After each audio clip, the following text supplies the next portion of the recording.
One of the donation incentives at SGDQ is going to be the use of an in-game cheat to change the theme of the bonus stages to something that is Christmas themed.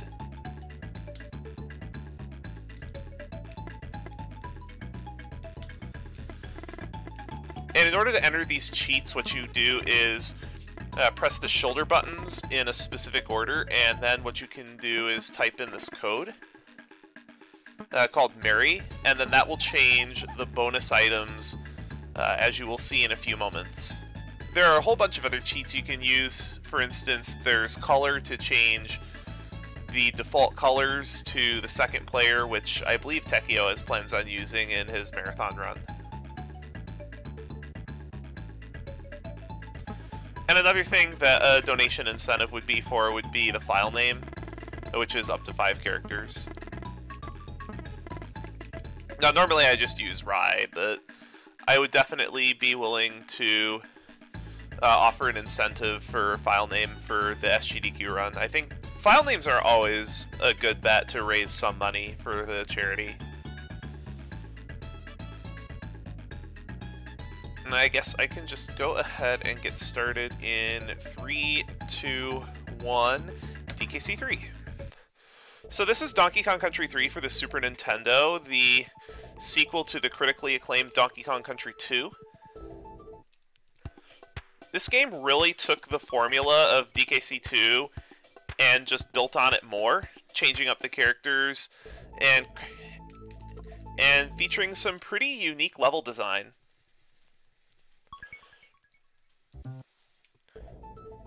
Now, one thing you may notice is that there is no Diddy Kong. That's because Donkey Kong and Diddy Kong were captured, so now we have Kiddy Kong as Dixie Kong's partner. The last time this game was featured in a GDQ was AGDQ 2014, when Mork's QC completely destroyed this game, any percent. However, this year's run is going to be a little bit different because we're going to be getting 103%, which involves getting every single bonus stage in the game, as well as every DK coin and all 15 banana birds. If you've played Donkey Kong Country 2, then you should be pretty familiar with this game's idea. It really just is almost a level pack for DKC2. And one very unique thing in the speedrunning community for these games is that if you're good at DKC2, then you can probably be good at DKC3 as well. There's not really a lot going on in the first few levels, so donation comments could be read pretty much at any time during the first world.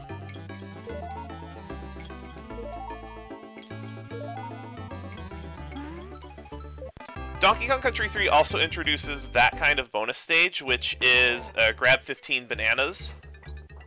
Or in this case, they are gift boxes. And what these bonus stages are about is there are a fixed number of spawn points per bonus stage where the green bananas will spawn, and it does make them kind of luck-based, which is probably the biggest complaint against this category and why it doesn't have as many runners as, say, 102% for DKC2.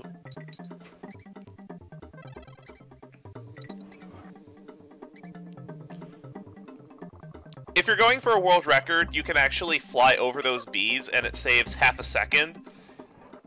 But it's definitely not marathon safe because it would be a reset if you get hit there. Since you have no way to get a Kong back, and you need 2 Kongs to get into this bonus.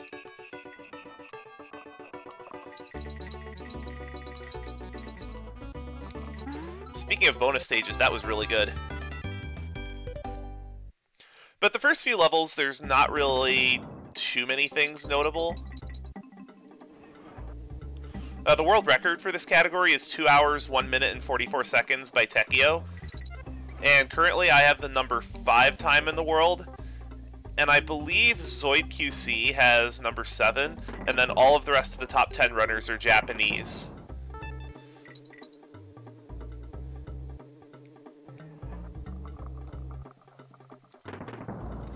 And as you can see, overall, this game plays very, very similar to Donkey Kong Country 2. I'm actually not quite sure why the community is so divided over this game. A lot of people don't really like it because of its level gimmicks, but I think that the level gimmicks really keep the gameplay fresh. There are a lot of stages in this game that have a gimmick that is used only once in the entire game. Ah, I missed that. That shouldn't matter too much because I had to wait for that guy anyway. One very important thing about the Donkey Kong Country games, for those of you that aren't versed in the speedrun, is that every spawn in this game is frame-based, and I just missed a trick there. One very interesting thing about barrels in this game is they have a larger draw distance, or distance that they're kept in memory, rather, than enemies, and you can take advantage of that in certain spots, such as that one. Ideally, what I would have done there is respawn the barrel at the exact same time that it hit coins back.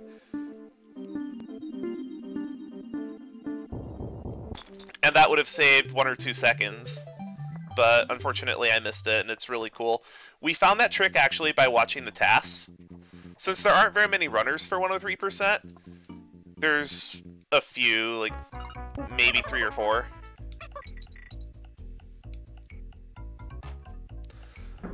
That was just a trick that was implemented into the run fairly recently, and it's really cool looking. We thought it was tasks only, and then Techio found a setup for it that makes it really feasible to do on console, and it looks cool.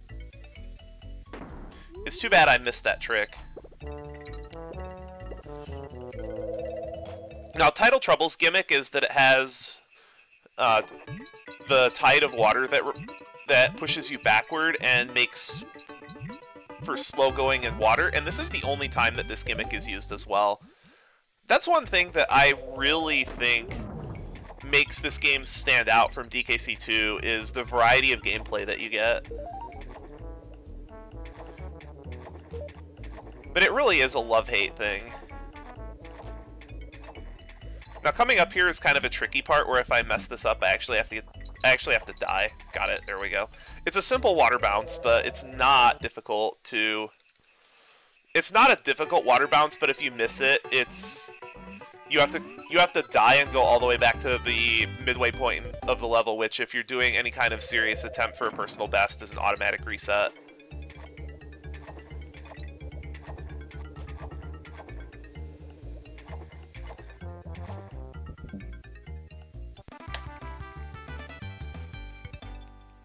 Now, coming up next is Skidda's Row, which has a couple of cool and precise tricks in it. And this is supposed to be a level that prepares you for World 5 later in the game. Here's a trick coming up right here. Got it. That house coin is very, very difficult to get. You only have a couple of frames to get in there without slowing down too much. And I'm glad I nailed it, because what that'll give me is an extra coin to work with. Now, these spare coins I'm picking up for a very good reason. We need 55 of them by the end of the game to purchase some items from Bazaar's general store that we're going to need to get 103%. Jumping up slopes in the snow levels also saves time as opposed to walking up them. I'm not quite sure why that happens sometimes, but it does. Cool. That's not that tight. It's probably 4 or 5 frames to be able to get into that bonus stage without stopping. But I have missed it on occasion. Keeping track of your Kong order, like in Donkey Kong Country 2, is equally important in this game. I'm going to hesitate there a little bit to make sure I get the extended roll. If you approach that at full speed, sometimes for whatever reason you just won't get the extended roll. Murky Mill is the first of several stages in which we're going to be using a warp barrel.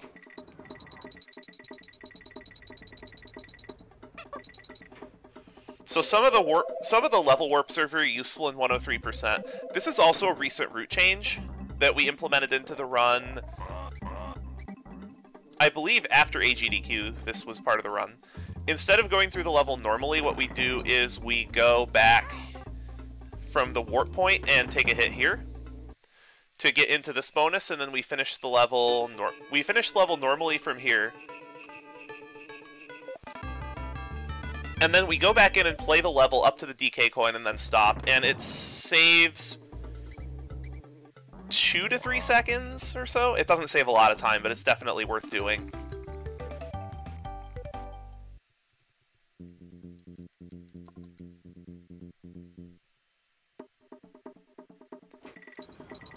Now the gimmick with this level is that there are rats underneath lights, and since you're an elephant, and elephants are afraid of rats for whatever reason, you will need to kill the rats that are underneath the lights with typically barrels.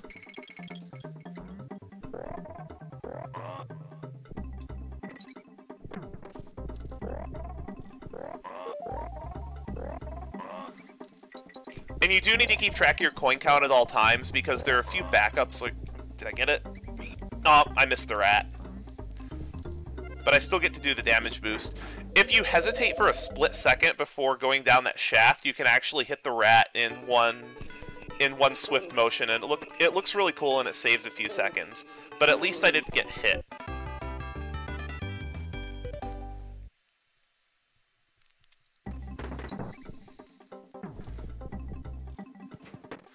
Donkey Kong Country 3 also has something very unique about it with regards to what version of the game we play. Most of the time you will want to run the Japanese version, but the US version is actually faster for this category and this category alone.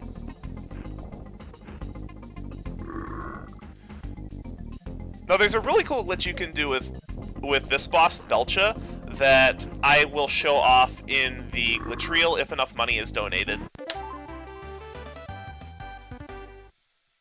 1024 World 1. I think that's pretty good. I'm happy with that. Now in World 2, Kremwood Forest, we move on to Barrel Shield Bust Up, which is the first of many vertical stages in this game.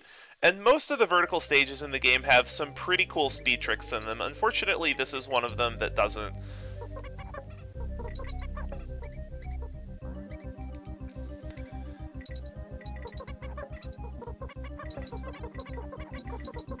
There's nothing terribly special other than the Minkies in this stage, so donations can be read. If you're short a bear coin, there's a bear coin underneath that gap in the floor that takes about a second to get. Now this bonus stage looks really scary, but if you just hold up the entire time, except for that last Minky, you'll just be able to coast right through, so long as you don't hesitate. If you hesitate even a little bit, one of the nuts is going to catch you.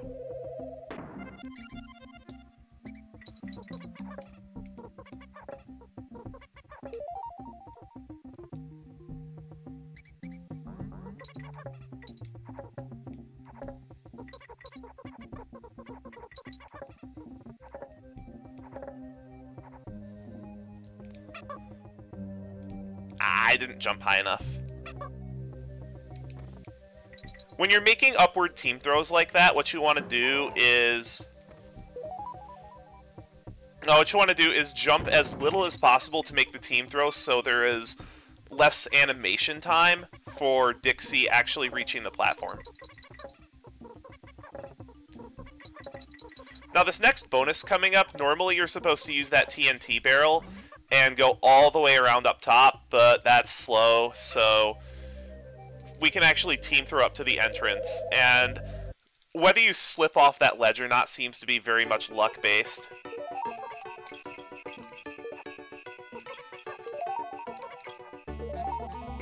And RNG becomes a greater factor in bonus stages that give you a lot of time but space the spawns out a lot, or have very few spawn points, so you can often just sit and collect a lot of bananas at once, or have to switch back and forth between two general spawn points. Overall, that was pretty good RNG. Not a very good stage, though. Now, in most cases, in a casual playthrough, you would actually beat Brash's time for a banana bird and get the bonus stages in 2 separate trips through the level, but that's slow, so we're going to do them both at once. And it's not easy to do, either. I almost missed that jump. If you miss that, it makes getting the time limit and all the bonus stages very tight.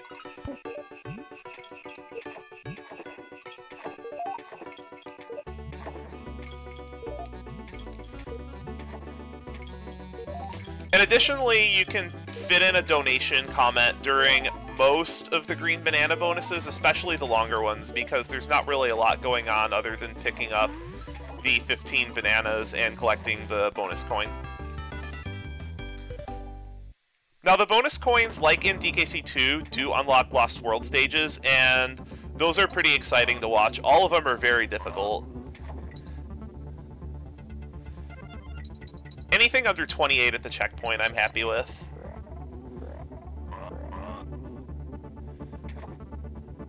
I missed the water bounce. But that's only, like, maybe 1 second.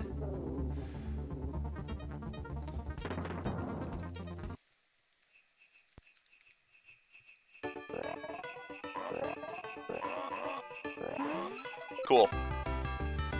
That's not as difficult as it looks, but if you miss it, and you're doing serious attempts, it's a reset because of where the game deposits you and how much time it takes to get back to the start of the level. We're going to take an intentional hit here. You're supposed to go all the way to the end of the level to make the bees chase you to the left, and then do a water bounce to get up to Coin's Ledge, but it's much faster just to take a hit, even though we have to get a DK barrel at the start of the next level.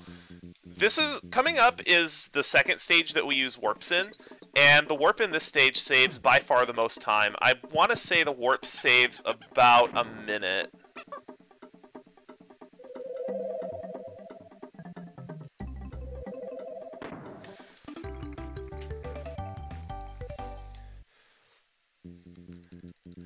And the main gimmick of Squeals on Wheels is the door meter. There's a door meter that you'll see from time to time, and in order to open up the door that blocks your path to the next part of the stage, we are going to have to kill every single rat that's inside these wheels.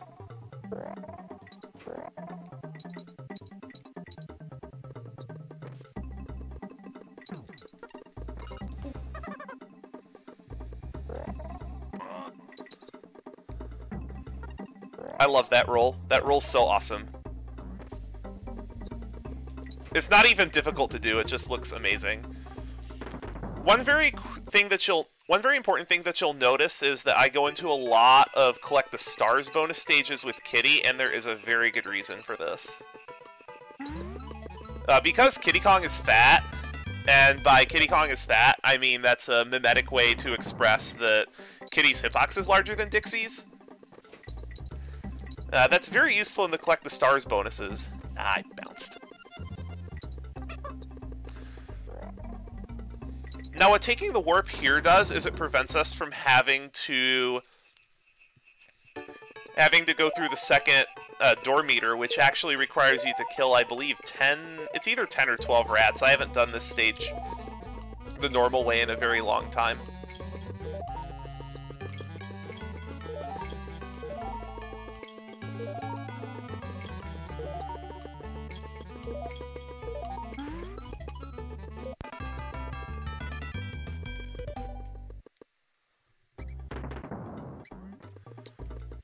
It is a lot of time saved in this stage by taking the warp.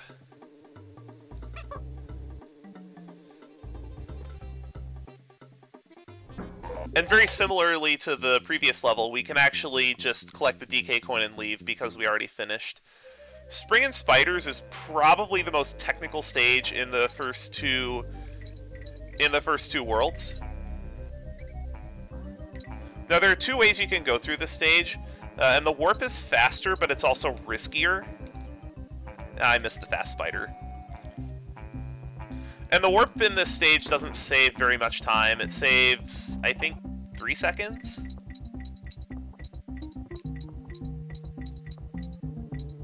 I do plan on messing around with the warp strat a little bit more closer to the marathon to see if I can actually get consistent with it, but the strat for the warp is pretty difficult. I just missed that. The first green banana in this particular bonus stage you have a 37.5% chance to get. If it spawns on the bottom, then it's basically free. If it spawns on one side, you have to guess, and then if it spawns on top, you have no chance to get it whatsoever. Another thing that's very important towards the end of this bonus stage is paying attention to the cycle that the bee is on. because you don't want to get 15 green bananas or gift boxes in this case and just take a hit on the red B and lose, 35, 40 seconds.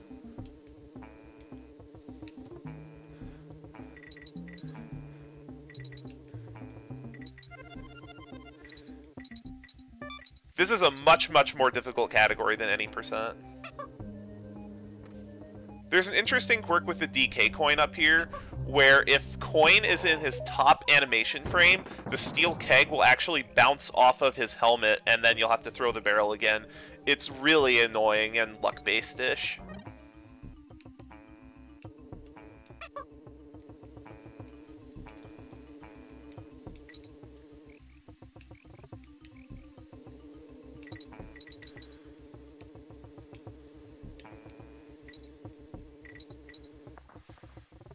Now, there is a bear coin that I normally wouldn't get in a personal best attempt, but this is another marathon safety thing. Hopefully I can one-cycle this bonus.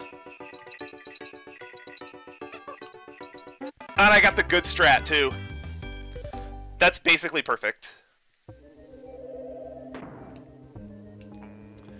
That last team throw to collect the coin immediately after getting the last star, that's a very difficult strat.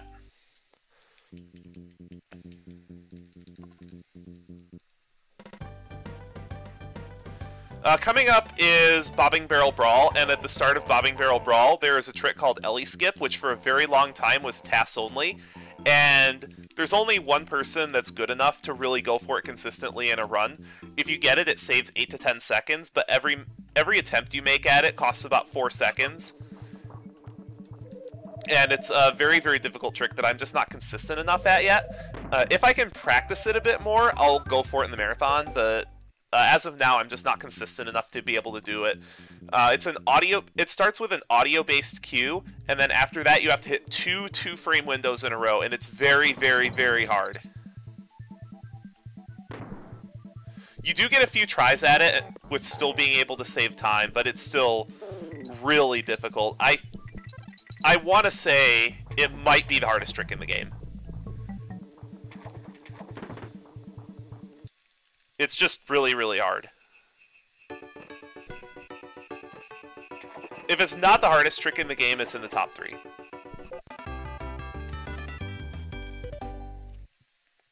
The only really difficult part of doing this with the Kongs is getting the DK coin. If you have Ellie instead, we actually take a damage boost there.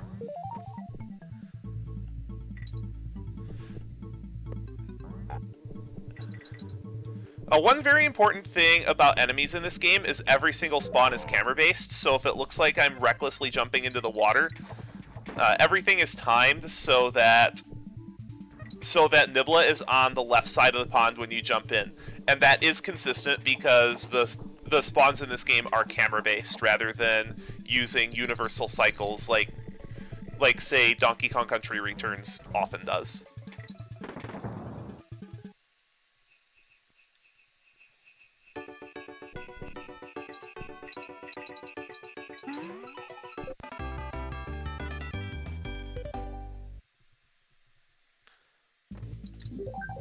And that warp saves probably 15 to 20 seconds.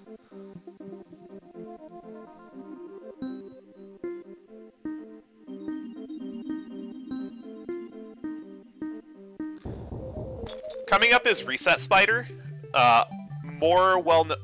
probably better known as Eric. I have had so many nights where I've had 2 or 3 hour streams just resetting to this guy. And I'm going to actually be taking a strat that's slightly slower but more consistent.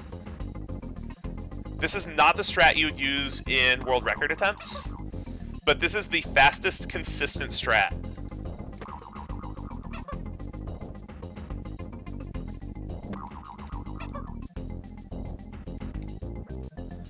There we go. That's a good fight. 23:20 coming out of World 2 is a very good time. Pretty happy with that so far. During each cutscene at Funky's, you can probably fit in a donation comment.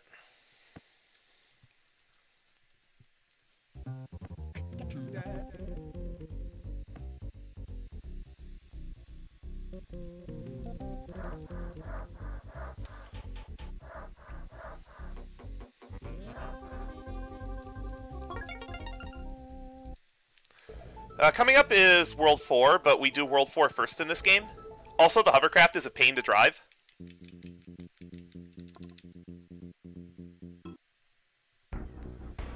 Fireball Frenzy also contains a unique gimmick. Carbine only appears in this stage. And this is where the any percent run would truly get started, but we're doing 103%, so we've already completed 2 worlds pretty much legitimately. And you shouldn't really be afraid of slowing down or be afraid of anything and slow down, because since everything is camera-based, all your spawns are going to be consistent. I missed that. That sucks. So now what I'm going to need to do is get a DK barrel. Thankfully, there's one right there. Unfortunately, because I took a hit, this is going to necessitate an extra Kong switch. And Kong switches in this game cost 1.5 seconds. Now, it may not seem like much, but DKC3 is one of those games where your little mistakes add up very, very, very quickly. 11's good for that bonus.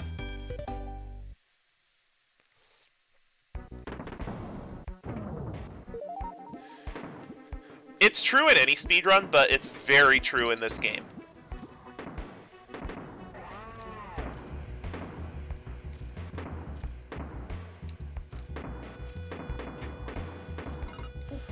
Now, if I was playing well, I would have Kitty in the lead here, so I wouldn't have to make this Kong switch. One very important thing to keep in mind in this bonus is when Carbine's fireballs hit the ground, they can actually still hurt you for 8 frames after they touch the ground. After that, then they'll actually be in front of you, so they won't be able to hurt you. And you have to be very careful in here, because it's very easy to inadvertently take a hit, and it is not fun trying to get back into this bonus.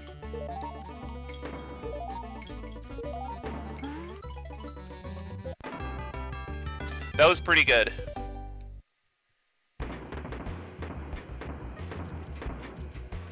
That jump there is to set up the roll onto that platform to be able to bypass the fireballs as quickly as possible. And I just need to focus for a little bit here.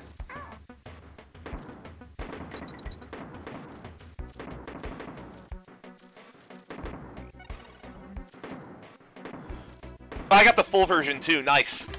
That damage boost and that ending of the level is very scary because you have to make some very tight gaps.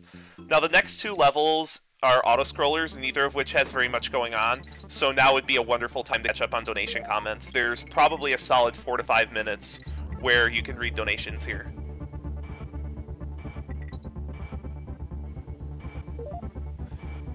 The only thing of importance is I have to make sure I collect all the bear coins. There are, I believe, 6 of them.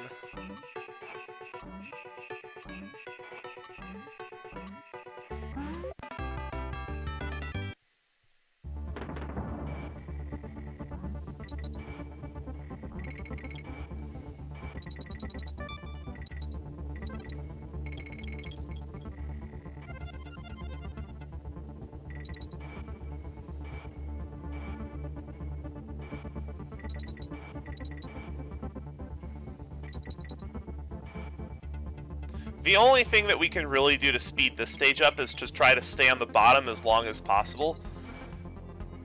Because going on top actually slows you down a little bit.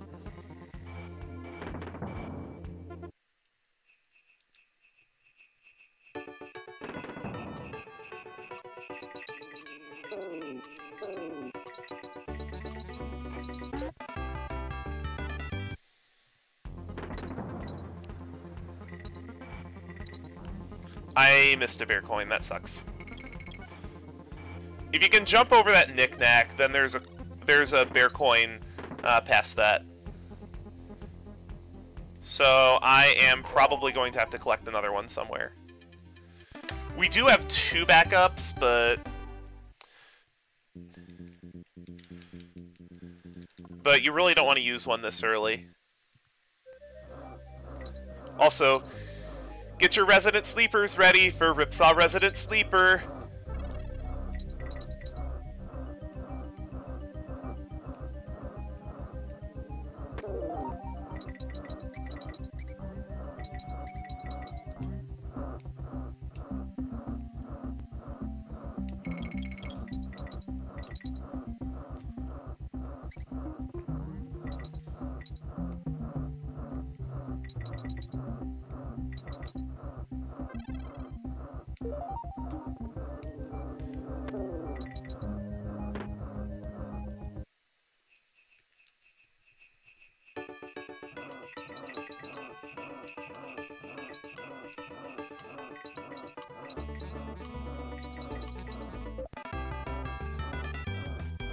That bonus coin we can actually grab through that platform if we get to it before the platform that it's on loads, which is kind of a neat little trick. We're actually going to take advantage of that again later in the game.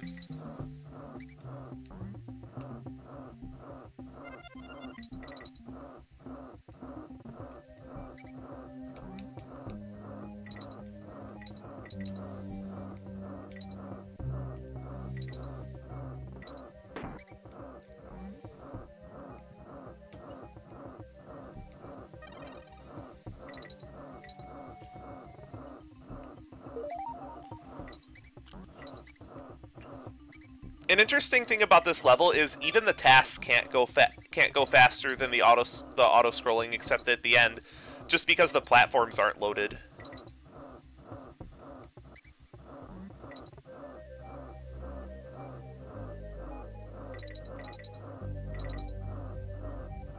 We used to do a Kong switch here to be able to enter this bonus and do a little trick that looks cool, but then Tekio told me that I was wrong, that it's just faster to do it as Dixie. Primarily because it sets up the next level a lot better.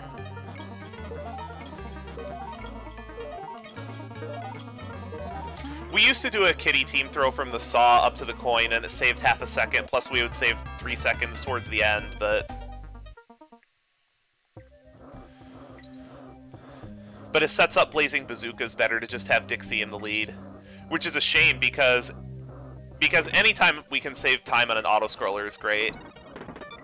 I love saving time on auto-scrollers, but unfortunately the 2 Kong switches just aren't worth it.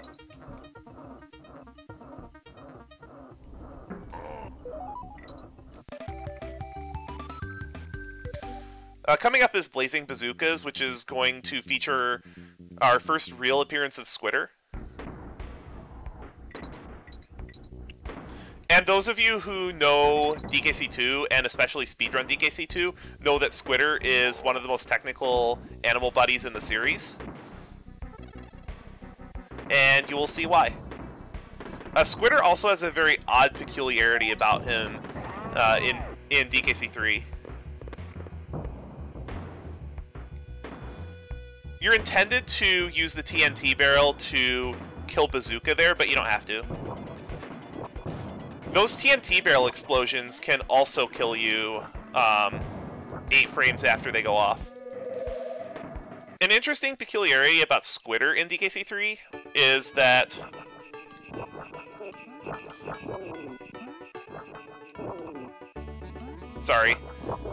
in DKC3, Squitter's web platforms can actually not be made instant like they can in DKC2. You actually have to wait 1 frame between pressing the 2 shoulder buttons.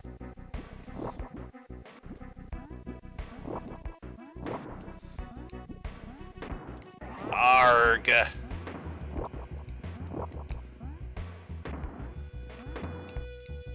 That was not very good.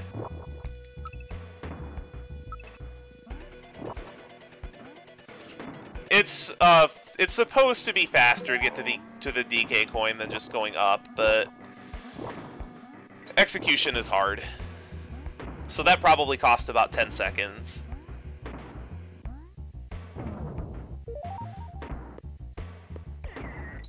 Thankfully, Squitter's in just a small section of that level. He'll get his own full level later in the game, trust me. And hopefully I can make it look a lot better than this one. It's possible to make that cycle, but the window is very tight. You only have a handful of frames. And you really need to have 2 Kongs for this part.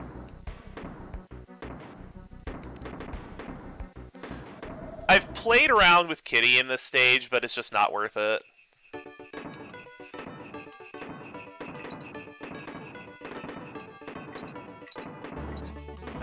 Another thing that's unique about DKC3 speedrunning is that, unlike in DKC 1 and 2, both of the 2 Kongs move at the exact same speed.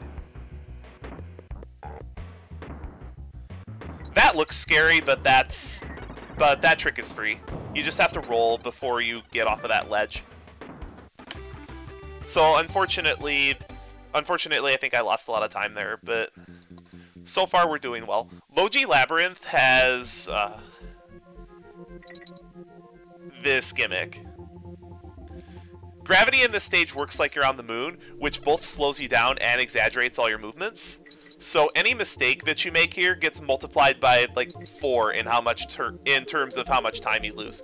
And you have to have 2 Kongs throughout this stage because there's a damage boost we're going to be doing to get to a bonus. You can get to it without the damage boost, but it's very slow.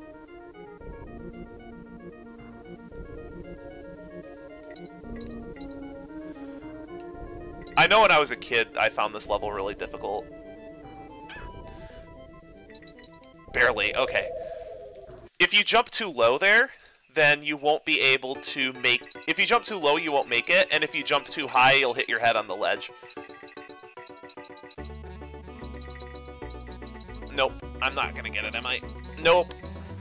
5 jumps is optimal for that bonus, but it's not easy to do.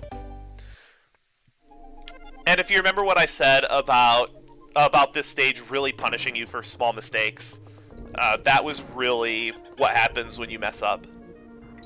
It just costs us substantially more amount of time.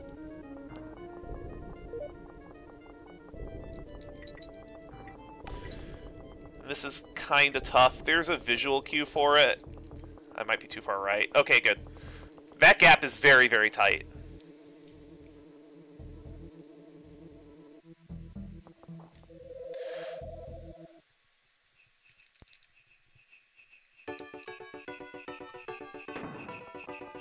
You're supposed to get a TNT barrel from above in order to get in here, but it's faster to just time your descent past that fast-moving bee.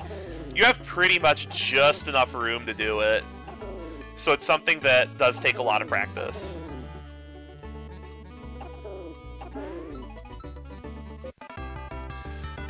Also, people looking to get into speedrunning, this is actually a really good game for players who liked Donkey Kong Country, but are really intimidated by speedrunning, because a lot of getting a good time in this game really comes down to speedrunning fundamentals.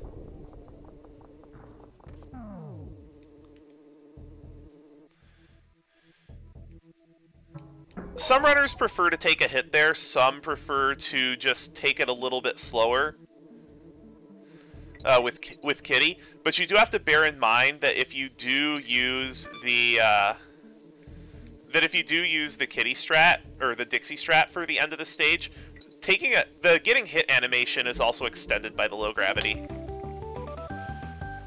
Also, for this next boss fight, I need serious time. This is a very, very difficult trick, and this is the reason why we run the US version.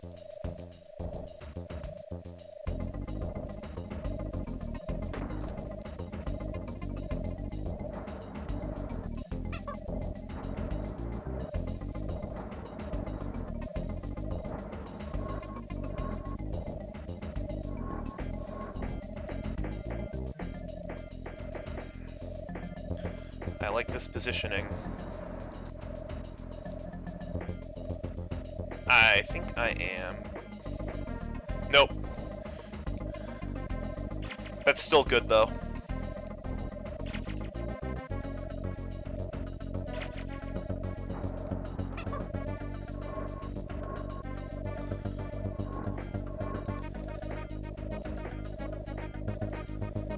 I got robbed! So this is going to be a 3-cycle fight. That sucks. I had the perfect positioning, too.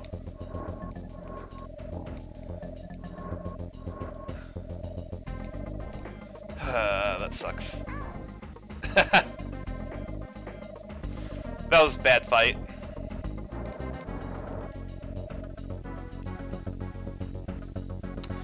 Three cycle there is what you want. Two cycle is awesome.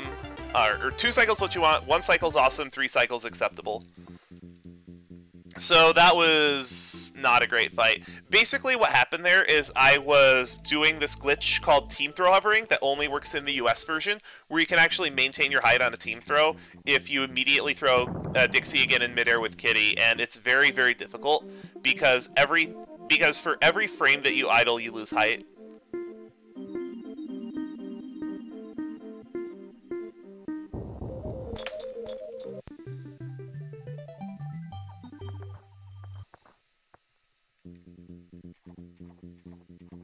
It's definitely one of the hardest tricks in the game. Now, the water levels in DKC3 are actually really, really difficult to optimize. It's kind of like Glimmer's Galleon in DKC2, where by doing things like that, you can just lose 10 seconds and not even know it. Another thing about DKC3's underwater physics is they're much, much floatier than DKC2, so you'll find yourself using a down to adjust your swimming height quite a bit in this world. Particularly in this stage.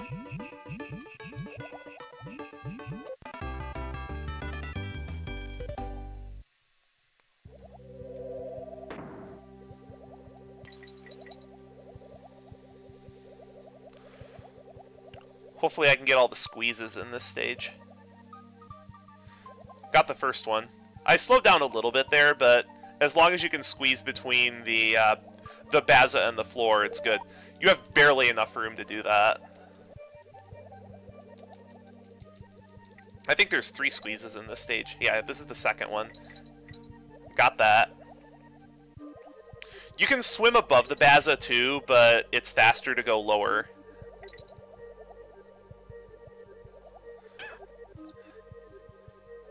And I wasn't kidding when I said you just have barely enough room.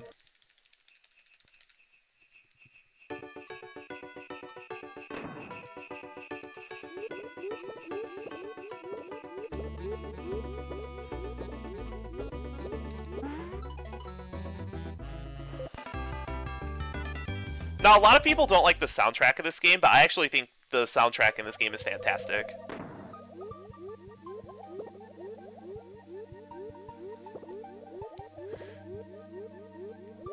I think a lot of people really don't like the soundtrack just because it's not David Wise, and it really has a different feel to it than the other 2 games, and just the atmosphere in DKC3 is a lot different from 1 and 2. It's a lot darker, but I actually like that. It definitely makes the game feel different. Rocket Barrel Ride coming up is another primarily vertical stage that actually has a lot of cool speed tech. Kong management's very, very important in this stage. And I just jumped too late there.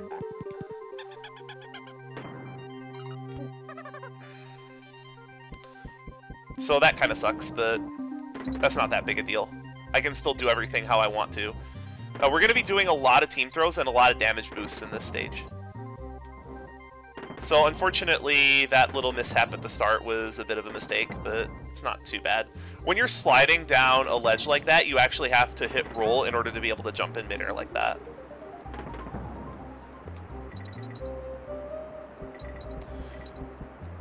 This is another bear coin that I would not get if I was doing a record attempt, but... Oh, that sucks. Ugh. Sometimes that happens if you hesitate too much before going up to that B, and you can just not have enough height on that jump. Going underneath that B and still having enough height to make that jump is a surprisingly tight window.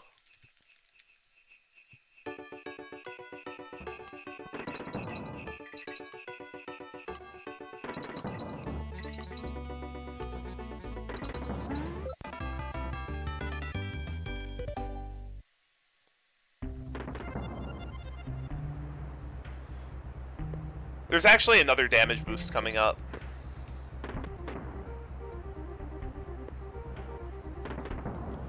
Now, either Kong can do this next damage boost, but it's better to have Kitty in the lead because it'll save you a Kong switch.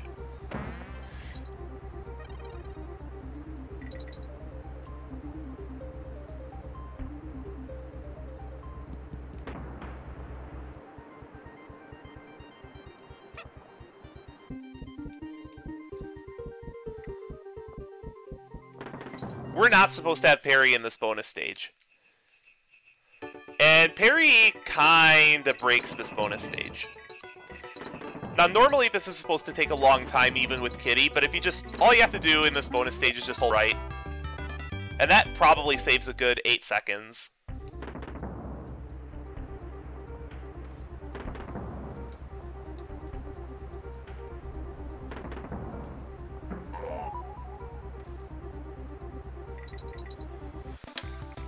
So, unfortunately, that was kind of a rotten stage. I had a couple bad things happen. There's also lag management in DKC3.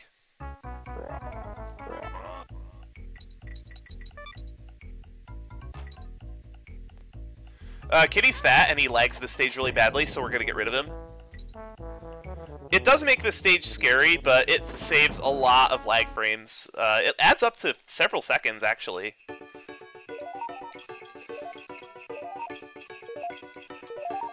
When you see, if you play the stage normally with 2 Kongs, you'll see how much it does lag the game at the end of the stage. And it really shows you just how much DKC3 pushed the limits of the Super Nintendo.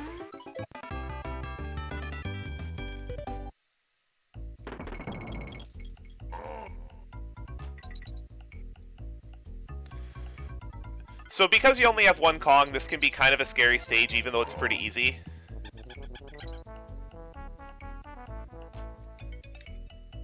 That you have to be really quick on, and if you take a hit, you're back to the midway marker, which doesn't cost that much time, but it's still a bad death. I mean, any death is bad, but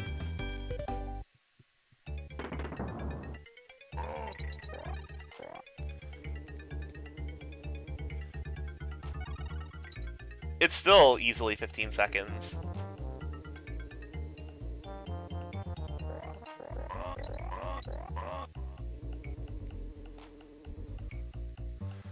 Okay, that was good. Now, the strat for getting the DK coin is actually something that I came up with myself. We used to actually take the barrel all the way to the left of coin, but we don't have to do that anymore.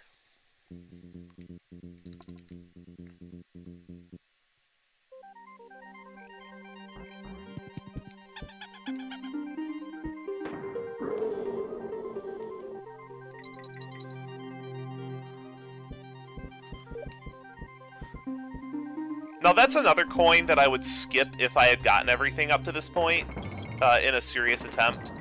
But again, for marathon safety, I want to get a few extras just in case something goes wrong. Because we do need 55 coins to finish the game at 100%. Ah! DKC3 is very much a game of little things, and little mistakes like that add up in a big hurry.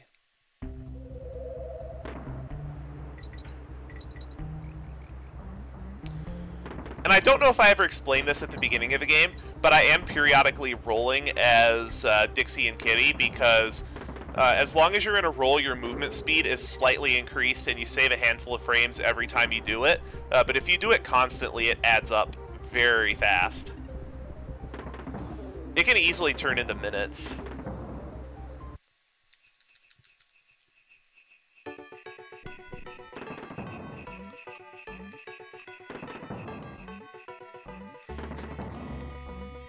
There is one reason we have to get Ellie in this stage, and this is not it.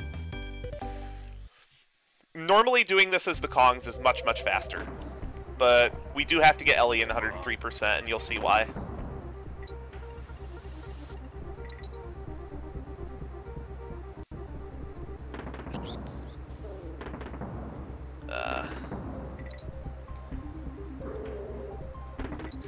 If you press R while you're being fired out of a barrel with Ellie, it will actually stop her momentum.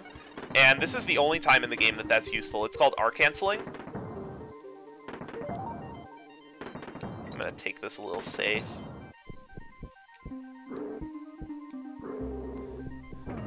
This is the reason why we have to get Ellie. And if you miss this DK coin, you have to go all the way back to the midway marker. So I do like to take my time getting it. There are a couple of DK coins in the game that are like that, actually.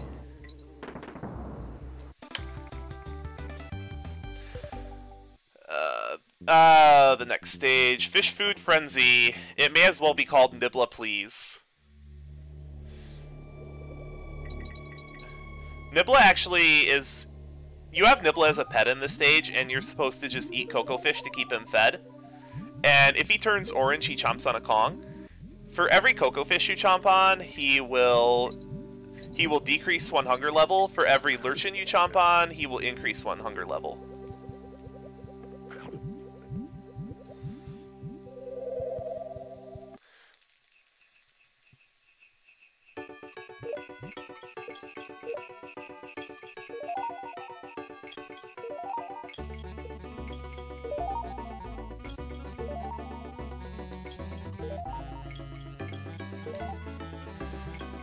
And this is one of the most frustrating stages in the entire game to optimize.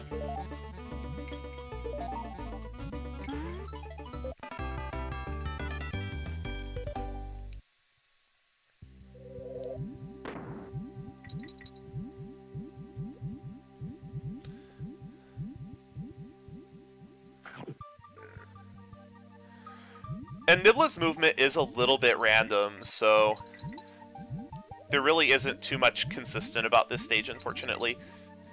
If you've played this optimally to this point, Nibla is always going to be red here. Which is the hunger level before the one where he actually starts eating your Kongs.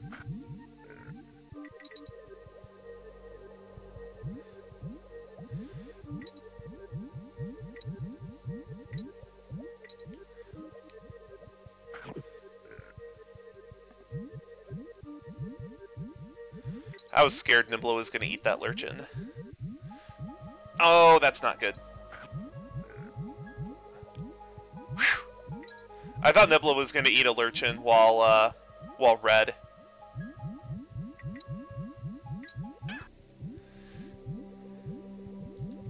The game intends for you to eat a Lurchin there, but it's not necessary. You just take a hit.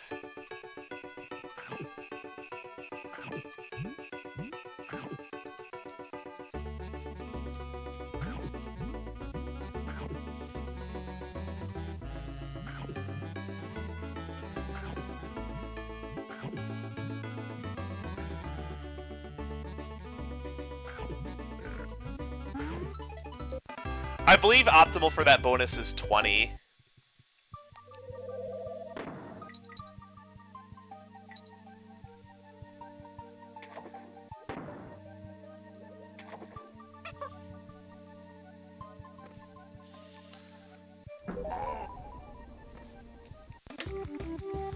That was pretty good, I think. I made a couple of little mistakes, but that wasn't too bad.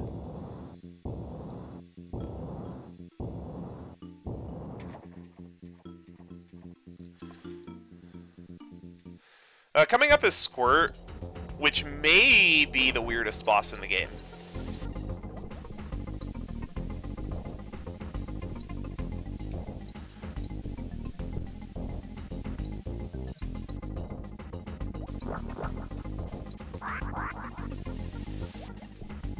Ideally, you're supposed to just hold R and right and just hit Squirt with 4 shots, but it can be difficult to line up. And you don't want to be too far right when you start, because then you'll miss the second eyeball entirely, or the near eyeball entirely. And missing a cycle on this boss costs about 16 seconds.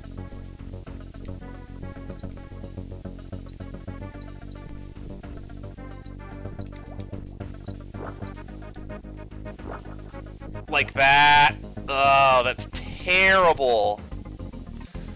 And that's exactly the example I was talking about of just being too far right to start with. There is a visual cue for it, but it's really tight. Oh wow, I lost more time than that. Goodness.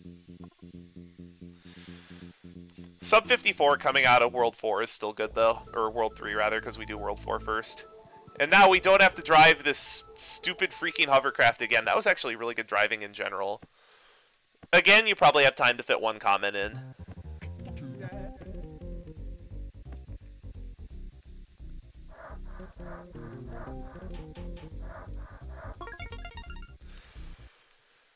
And now we're headed to World 5. This is where the game really starts to get hard.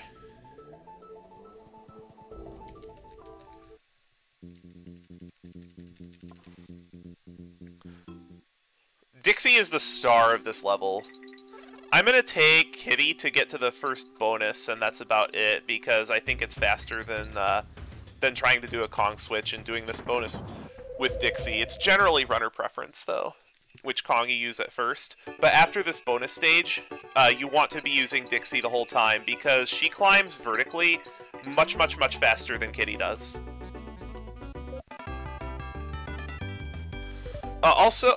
Also, the TNT barrels on ropes in this stage will follow your movement. So you kind of have to fake them out in order to get past them. And you'll see what I mean, just how much more nimble Dixie is climbing ropes.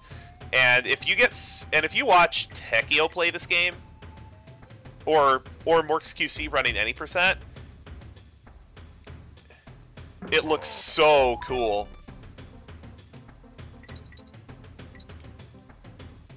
The only drawback to using Dixie for the very first part of the stage is that it makes the bonus very, very difficult.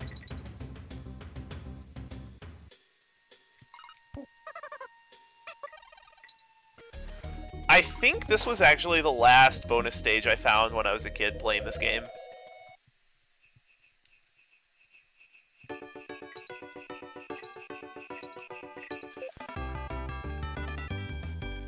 That can be very tricky to do because the clasps in that bonus stage actually move faster than Dixie does on the rope. So it can be very challenging getting past them.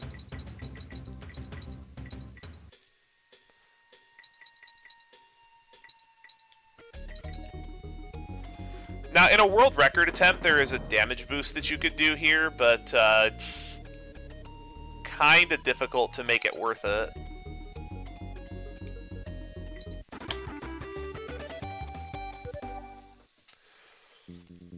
Tearaway Toboggan is another auto-scroller, so you could fit in some donation comments after I get in the sled.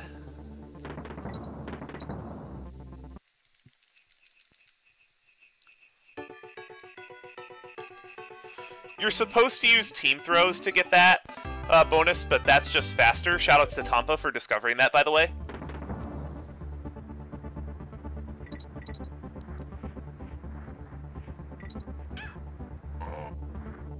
There's kind of a neat glitch in this stage that I would like to show off at the end of the run if the incentive is met. Hitting that knick-knack is very bad. You have to do an almost frame-perfect jump to not die. Did I miss 2 bear coins?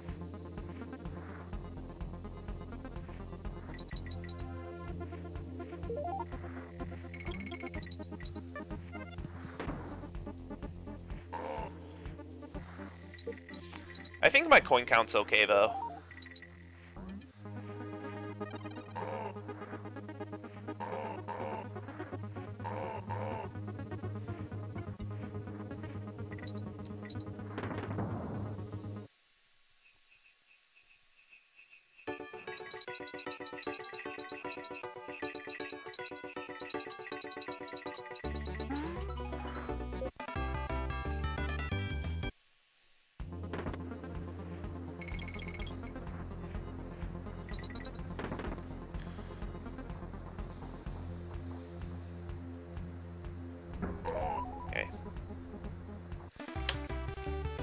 Coming up, Barrel Drop Bounce, probably the most frustrating stage in the game. This particular stage has 2 very, very difficult tricks. One of which is at the beginning of the stage, and one of which is towards the end. So I'm going to need to focus a little bit for this. This is really finicky.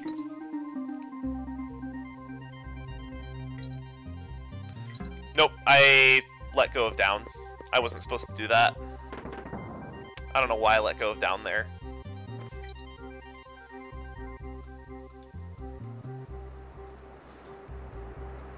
Okay, that's not too bad.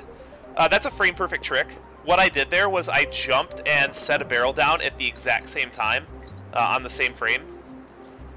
And what that does is it causes a barrel to move towards Coin at a speed to which you can actually get on top of his shield and get in front of the barrel. And that saves, if you get it first try, that saves about 10 seconds. This is one of the most frustrating bonus stages in the game. It's very easy to time this out.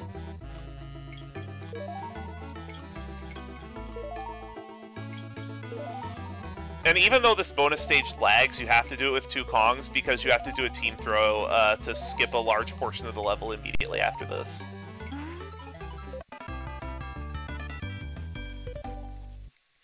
Right here.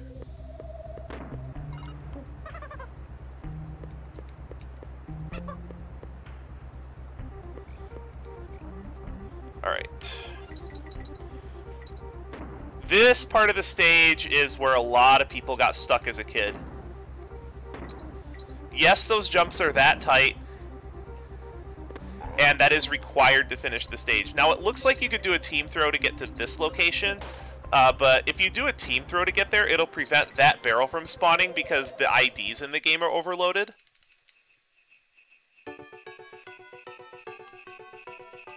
Oops.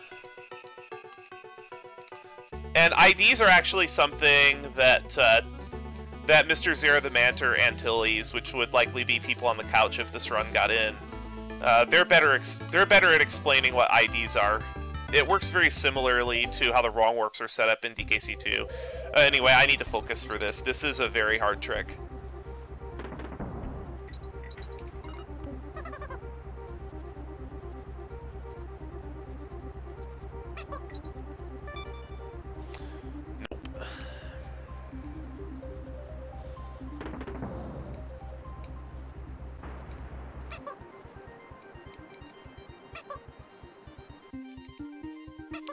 I gotta do one more, I think. Really?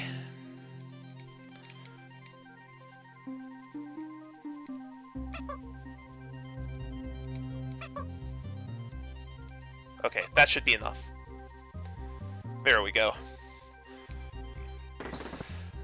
That kinda sucked, but considering how difficult that is, that wasn't too bad. Coming up now is Crackshot Croc, the most technical stage in the game. This is the Web Woods of DKC3. You do the entire stage as Squitter, and it's just as technical, but thankfully this time there's actually solid ground beneath you if you mess up, so you don't just die.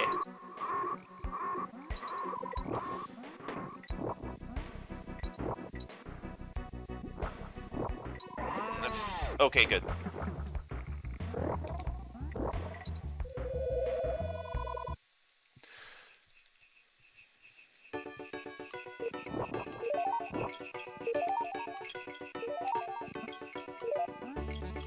This does have one of the coolest bonuses in the game, though, which is the second bonus stage.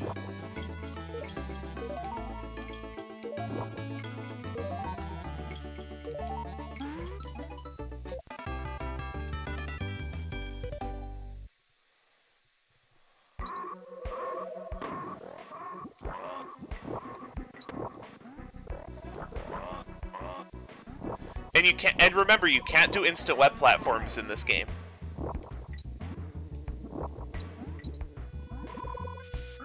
That's okay. Now, all these jumps that are seemingly blind, we have visual cues for, thank goodness.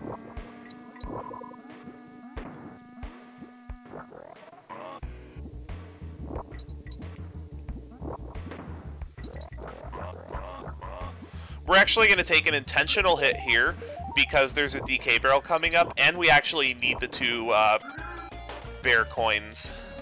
Well, that sucked. And that is what can happen with Squitter stages. They're just very precise and things like that can just happen.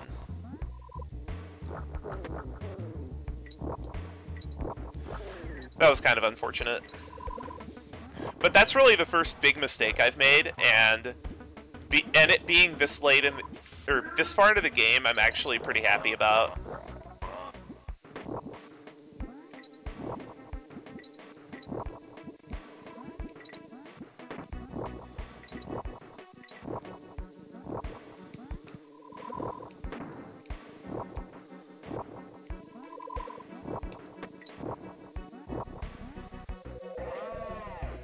That was a good recovery, though.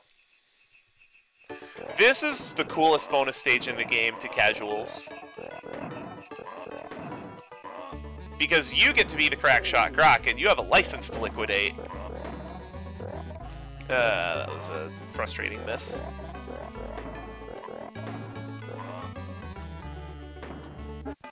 Sweet.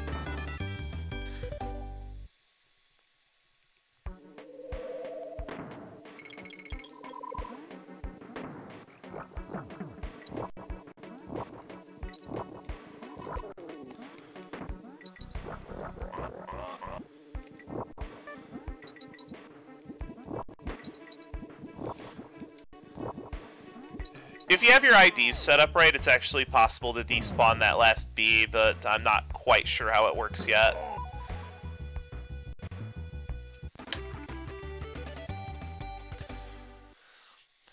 Aside from that death, that was actually not a bad stage. Now, this stage is the other stage where if I was going for a personal best, I would actually kill Kitty because it lags the stage. But unfortunately, this stage also has the worst freaking hitboxes in the game. These penguins. Now, their hitboxes are supposed to be their beaks when they go sliding at you, but their actual hitbox is about 4 to 5 times that size, and it's very frustrating. Easily the worst hitboxes in the game. House coin. That is not the easiest thing to do, and we're going to have to do that again later in the stage.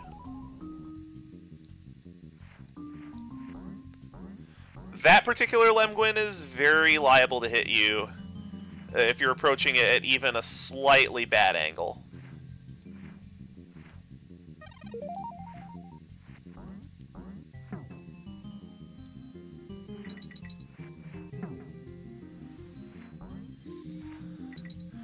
Oh, one thing I also forgot to mention earlier on is that we're actually playing the US Virtual Console version of the game.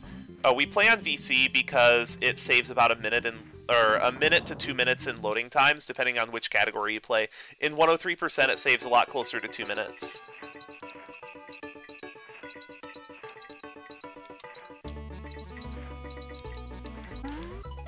And I also forgot to mention back in World 3 with the Chaos glitch that I did, that glitch only works on the North American version of the game. And that is one of several reasons why the US version is faster for 103%, but if you're running any other category in the game, you actually want to play any percent.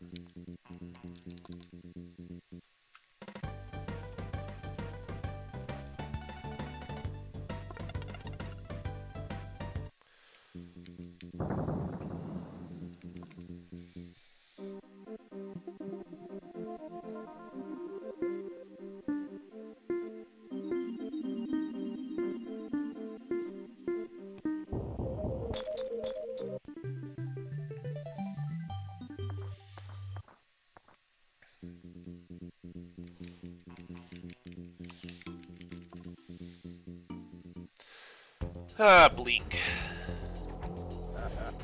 This snowball fight's really random. Bleak can spawn in any number of places, and if he spawns in the lower left corner, it's actually impossible to hit him because the Kongs are right-handed.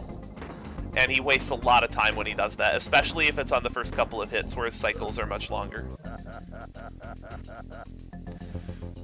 Now, thankfully, the patterns in hits 3, 4, and 6 are fixed. So it's literally just memorizing his pattern.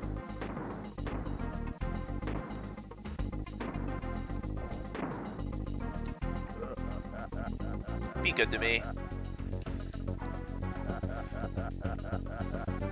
Cool.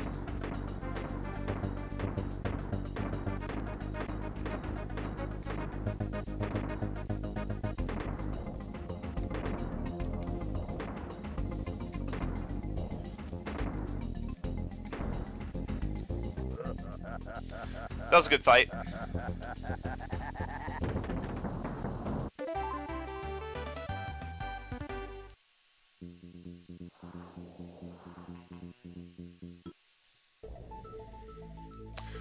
On to World 6, Razor Ridge. This is another place where the game really starts to spike in difficulty. Under 110 is actually a pretty good time. Now, a lot of these Bs, it looks like you need barrels to get or to pass them, but you can just go straight. You can just go straight through against the walls.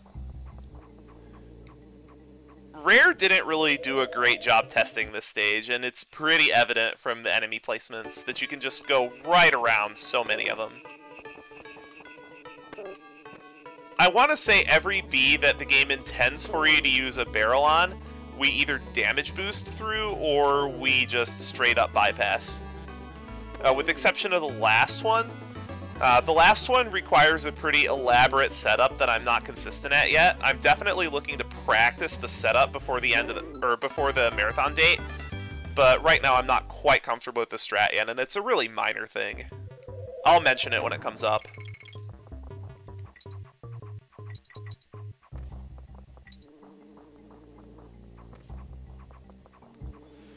Hello.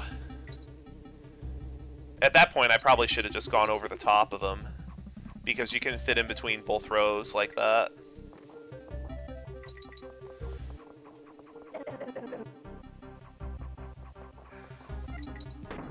There's a bear coin in the upper right corner if you're short, but I think I'm okay on coins, actually.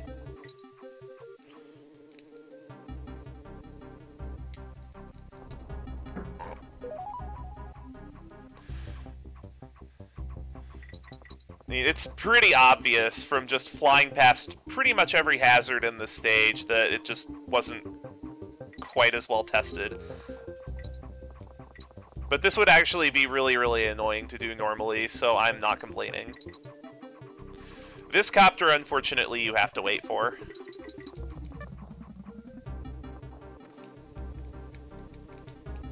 Please. Thank you. That was pretty bad.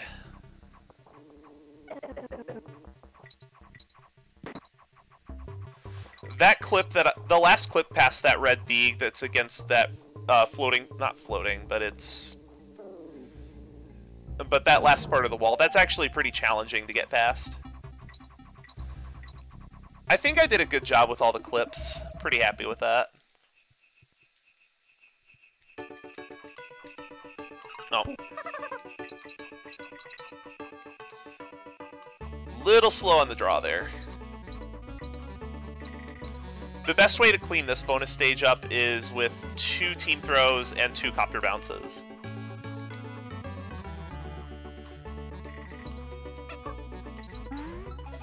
Unfortunately, the stars are placed just too high for you to get the first frame grab on the coin there.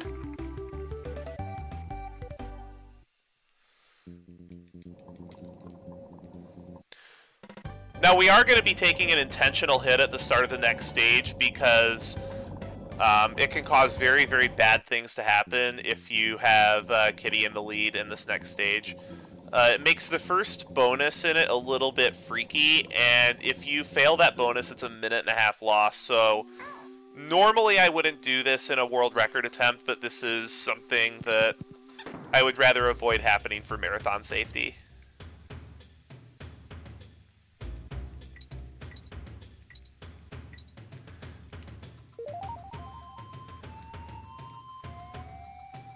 Also, shoutouts to Tampa for that bear coin. Tekio and I only found that one the last time we watched his tasks, and we have watched his tasks several times, and for whatever reason, neither one of us noticed that until the most recent time that we watched the tasks and did some rerouting for the bear coins.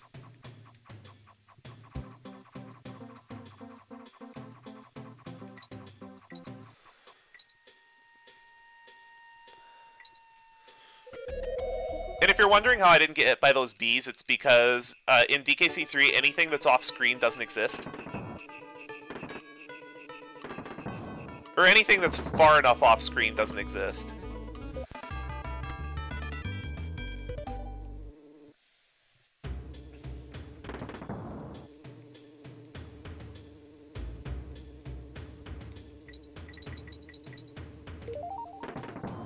Oh, we're gonna have 48 at the end of Confused. We'll have plenty of coins. I think we're actually in good shape. Because we get one here, and then we're gonna get 2 more on another side path. Donations are good anytime during this stage.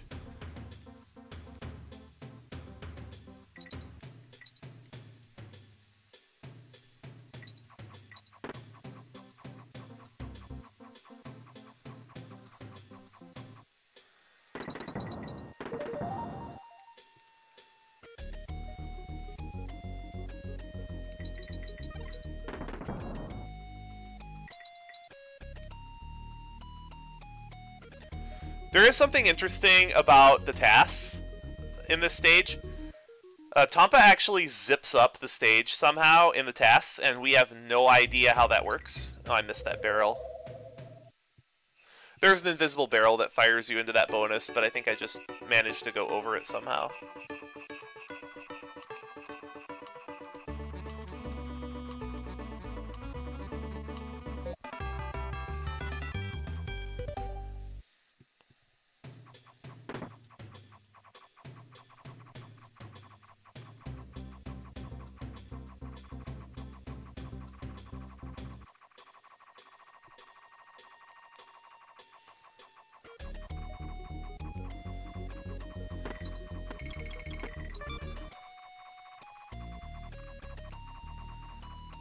Going into that barrel with the G is just makes the end of the stage less of a headache is all.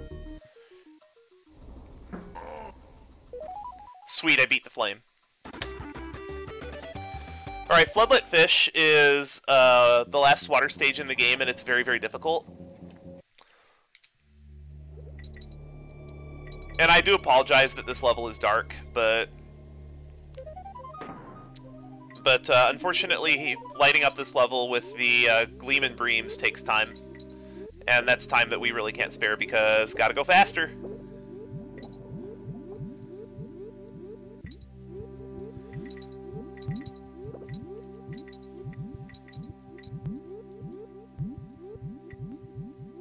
One thing that's kind of weird about this stage is coming up when we get to the second bonus.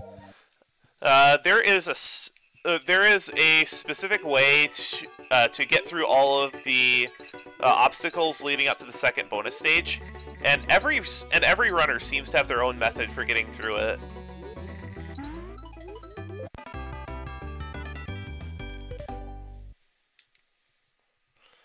And I'll try to explain mine best I can, but it might sound a little bit confusing. Okay. Oh, that was dumb. Okay, I got lucky. I actually messed it up there. I wasn't supposed to take that hit. That's the first half of it. Now there's a DK barrel, so I can do that. Okay, we'll hesitate for 4, just to go around it. Charge through 5. Release for 6.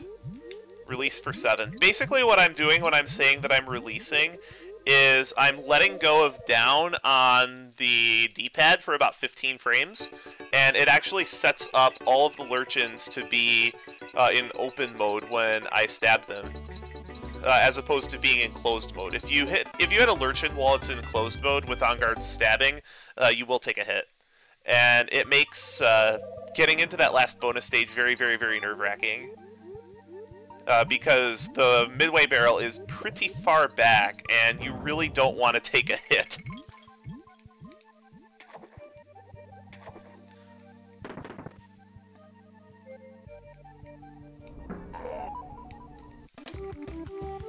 That was pretty good. Floodlit Fish is definitely one of the harder stages in World 6.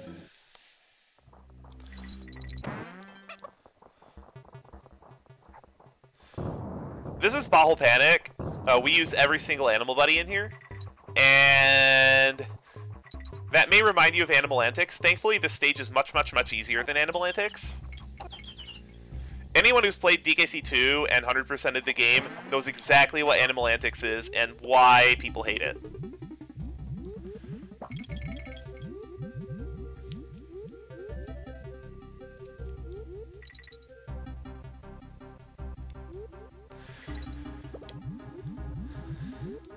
People who run 100% and true ending know that Animal Antics ends many, many, many, many runs.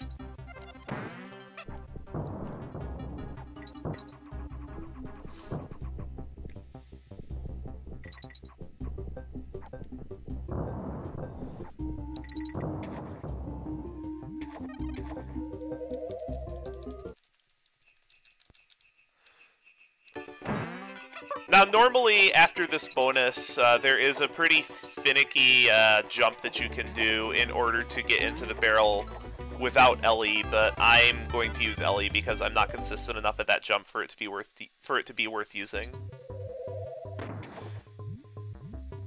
At least not yet. I hope to be by the marathon, though. It's only slightly slower by maybe a second or two than doing it with Ellie.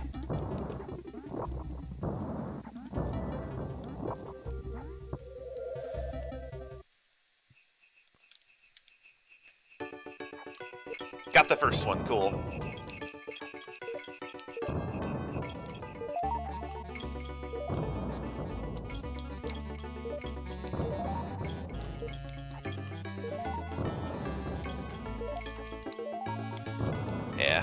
Yeah, I would have gotten hit.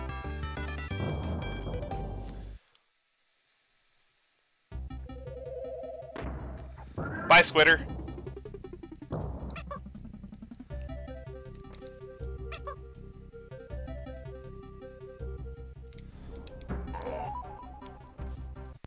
I know my first time through the game that DK coin took me forever to find.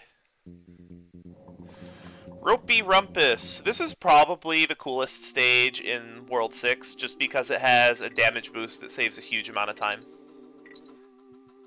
And hopefully I get it, because it looks really cool too.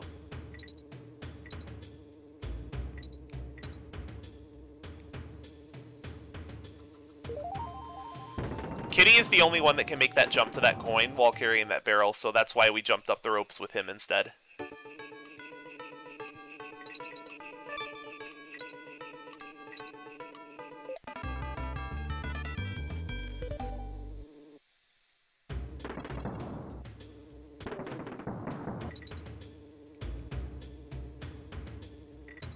Please. Got it! Sweet. That saves probably 15 seconds. It actually cuts out a pretty big chunk of the level.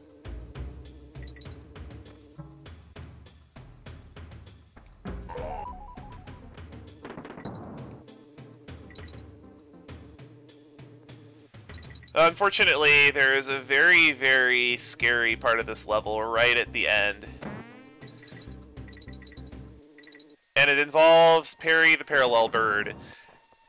If you run this game, you will learn to hate Perry the Parallel Bird. For a very good reason. This is why! This bonus is one shot. If you miss this, you have to go all the way back to the midway point, get Perry, and try again. And it's very easy to time this bonus out depending on RNG. And the RNG was not cooperating very well.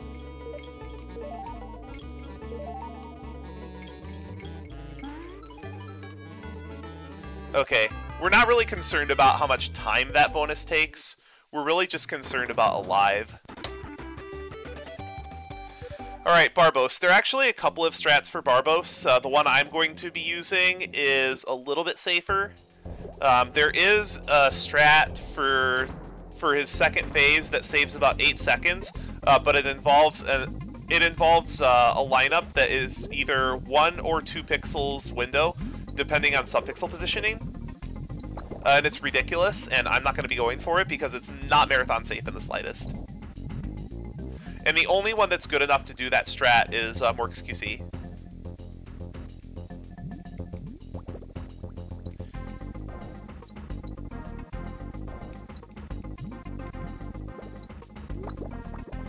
Now, thankfully, the third phase of Barbos with the needles actually has a safe spot.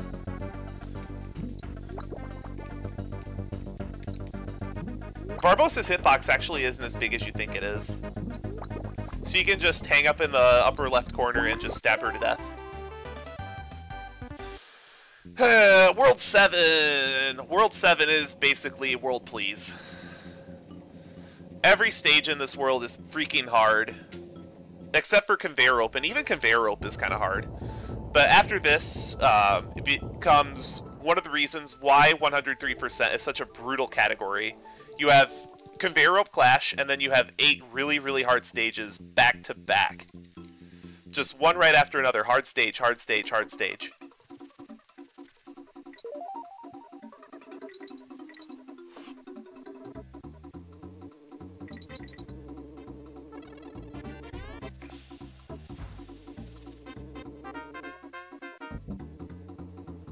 In this stage, you want to spend as much time on the forward-moving conveyor ropes as possible. A lot of the stars in this bonus are actually hidden behind the foreground, so it's very frustrating getting to the end and realizing you missed one of the stars. And that can easily waste 3 to 4 seconds.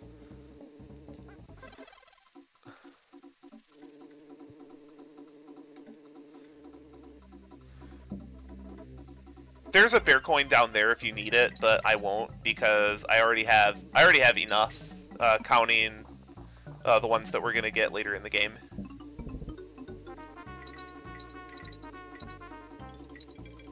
I took that a little bit slow because I didn't want to get hit. Keeping Dixie in this stage is very, very, very important.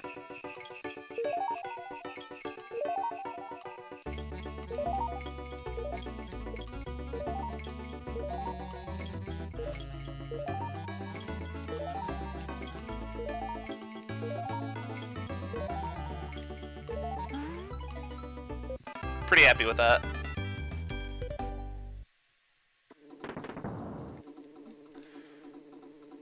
And the end of this stage is very, very tricky to do fast. And that last jump down to the rope moving left, it is possible to overshoot that. And if you overshoot that, you're basically dead.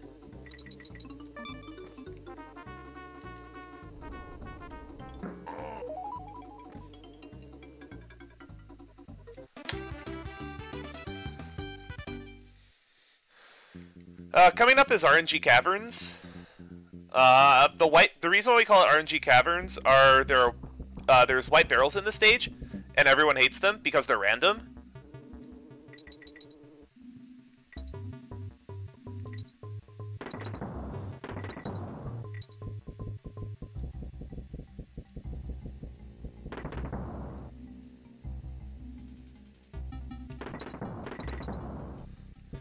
It's also very, very important for me to not get hit before the first bonus.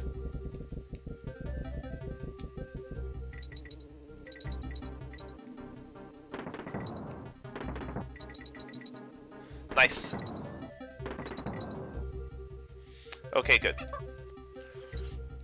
Now this stage is a lot less scary, because you need a team throw to get into that, and you basically can't get back to the bonus. Oh, that was dumb.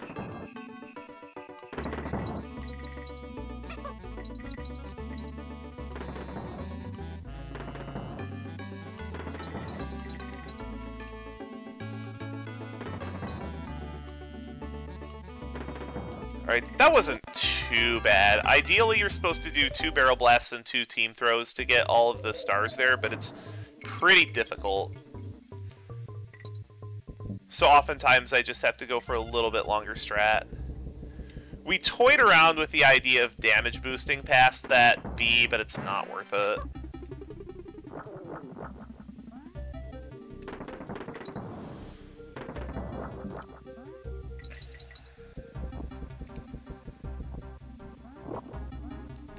And then coming up here is a pretty difficult bonus strat. Hopefully I get it first try, it'd be nice.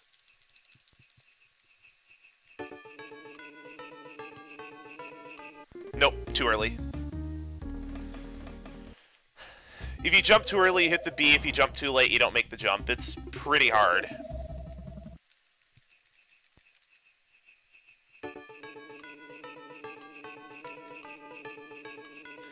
That was too late.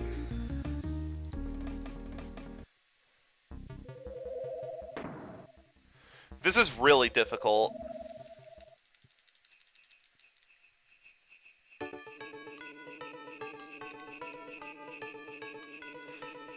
There we go. Got it. You're supposed to do that with Squitter, but if you're good at the game, Squitter's slow.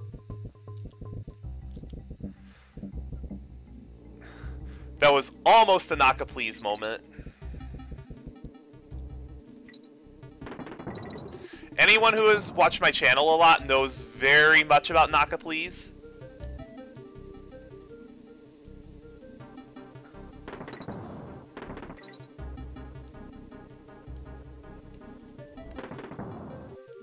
Nice.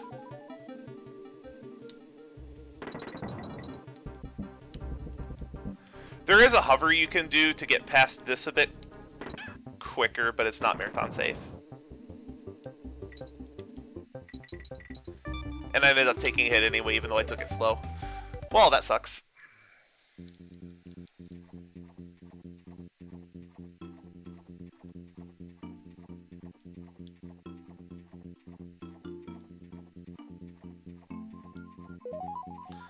Don't know why it didn't detect it the first time.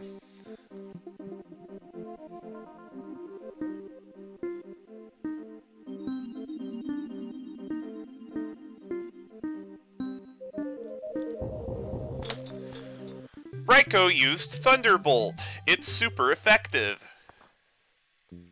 Hopefully it's not super effective this run. This is probably the most infamous stage in DKC3.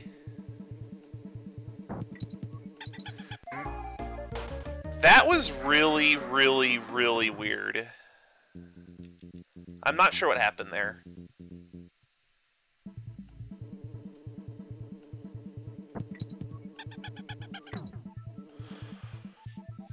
So this is a stage that would normally be easy, but there's a huge lightning storm chasing you, and it's very, very good at anticipating your position. But it's just random enough that that trying to manipulate it is futile.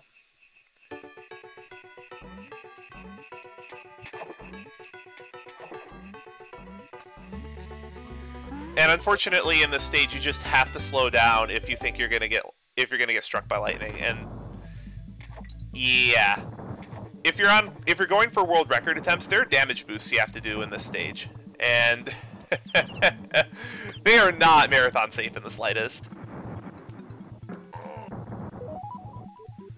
I've had a run where that lightning has actually struck the steel keg.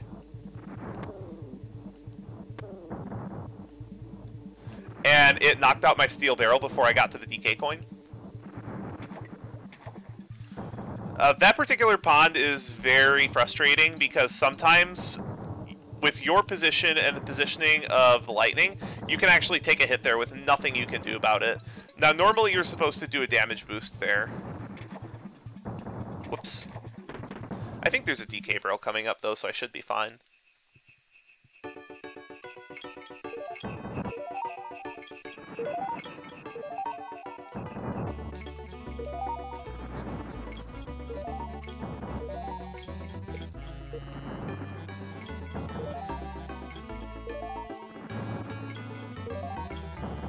You definitely want to keep your eyes out on that warning strike, especially in this bonus, because the lightning strikes at a much higher rate than it does in the main stage. You're supposed to do another damage boost here, so you're doing a damage boost with basically every DK barrel you get, and on a level with as big of a random element as this, it is incredibly frustrating. I'm gonna wait for these guys, because I don't like them. Okay. That was a little sloppy, but alive is all we care about. And now we have Coindozer Clamber. This stage is an annoying mess too, because this has the second worst hitboxes in the game.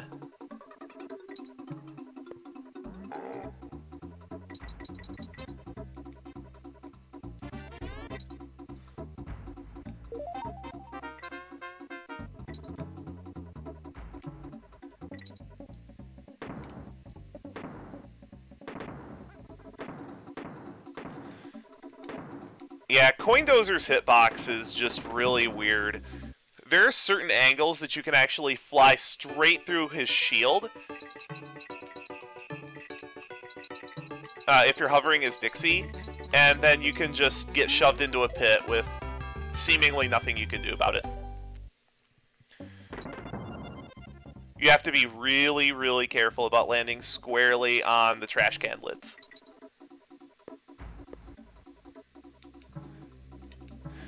And I've actually lost a couple of runs to this stage before.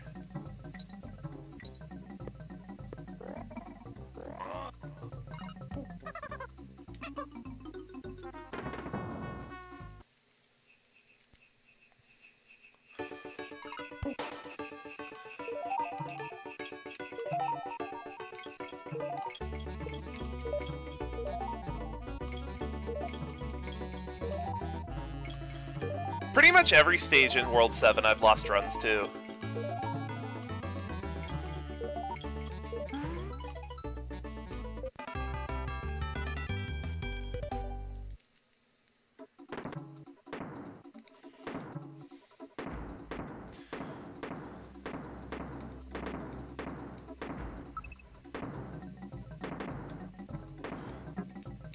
That's not what I wanted to happen at all.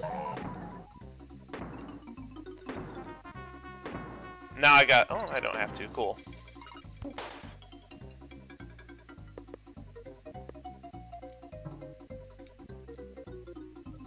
That was close. Hey, that wasn't that bad. Now, Poisonous Pipeline is a mostly underwater stage that has a very silly gimmick. As long as the two Kongs are in the water, the left and right directional buttons on your D-pad are reversed. So pressing left will make you swim right, and pressing right will make you swim left. It's pretty disorienting, and even if it didn't have the reversed controls, this level would still be difficult. Whoops. That's tight to get past. I wasn't low enough on the level. And also casually, even if you've already got the bonus coin, you want to go into this bonus level anyway, because you actually get to keep On Guard. And I don't want to mess up this supercharge, so I'm just going to actually stab through normally.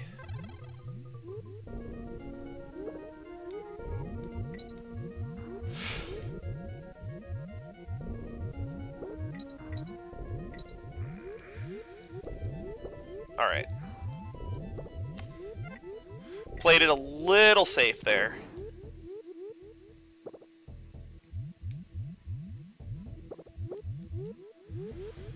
And then after you lose On Guard is where the stage starts to get very difficult. Especially if you have Kitty in the lead from taking a hit. His hitbox underwater is very, very, very large.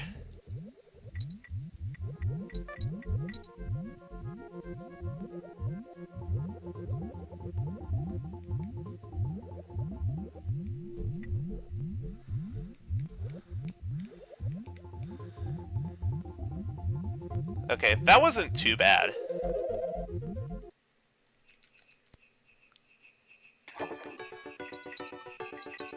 Oh, another thing that's surprisingly difficult is swimming in a perfect oval to collect these 30 stars while your controls are reversed.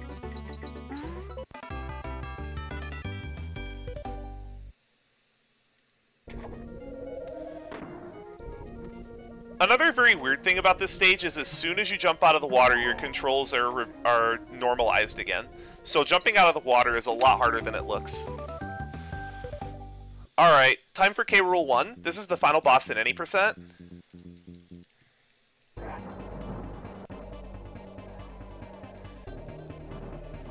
We need Kitty for Chaos, who takes 2 hits instead of 6. And then we're going to have Dixie be the star for the rest of the fight. And the strat for Dixie is difficult to execute. And if you mess it up, you're basically dead. So I'm not going to say a lot during this fight, because I kind of need to focus. There's some pretty difficult, tight execution in here. And this is a nice change of pace from DKC2, or from DKC2's K Rule fights, where they were mostly just 3.5-minute scripted fights. There's actually a lot of speed tech in this fight and the other K Rule fight that we'll get to later.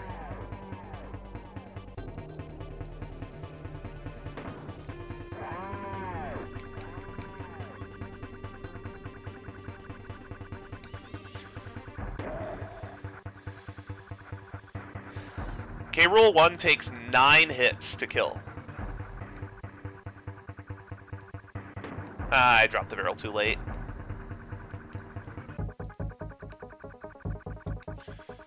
So unfortunately, that's a pretty significant loss. Probably 6 or 7 seconds.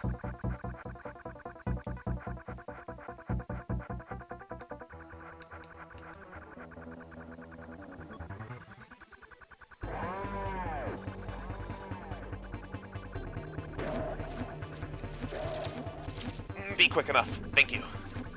That's tight.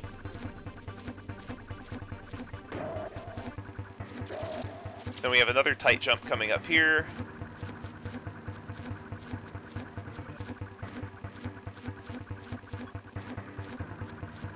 Okay.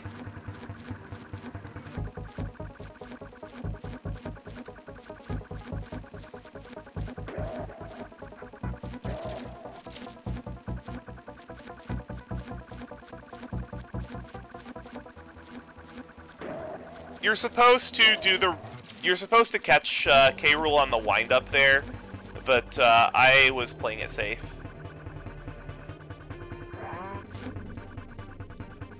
And unfortunately, by missing that one shot, I messed up the entire cycle for this fight. So I actually have to wait for K. Rool to be facing away from me.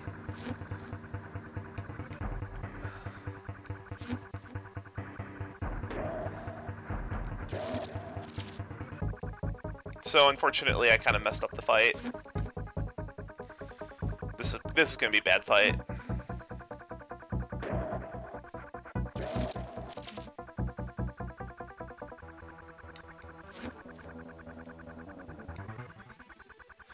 That's disappointing.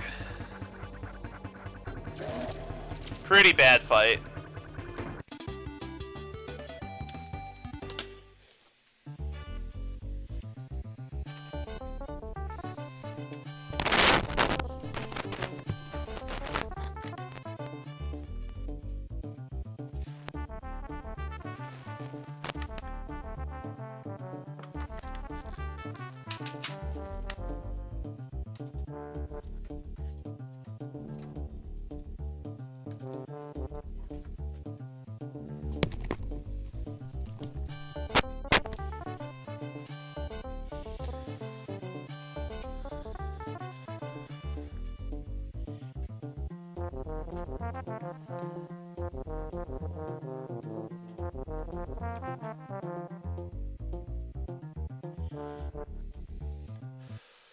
And the game saves as soon as Dixie's photo album pops up, so that's when you can do your reset.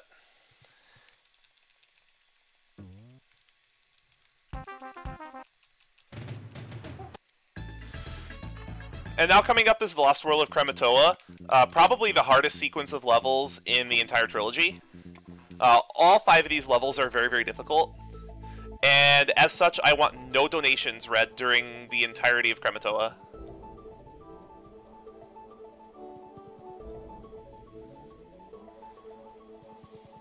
Now, the way you're supposed to figure out how to swim around the rocks like that with your vehicle is to go to Blunder. Blunder Bear, who lives west of Kremwood Forest, and he'll take you there. Or, not he'll take you there, but he'll drop hints at it. And then after you beat the game, he'll directly tell you. But yeah, as Krematoa is so difficult, I would prefer that no donation comments be read during Krematoa.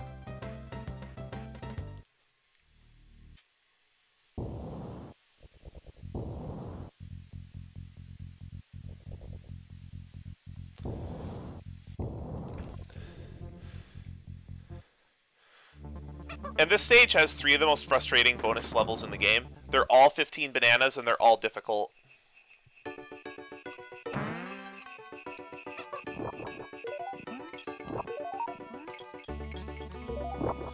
This is a lot like the first bonus stage in Crackshot Croc, except you have a wider distance to cover, and there's nothing beneath you. So if you miss a web platform, or something goes wrong with one of your jumps, you're just going to fall to your death.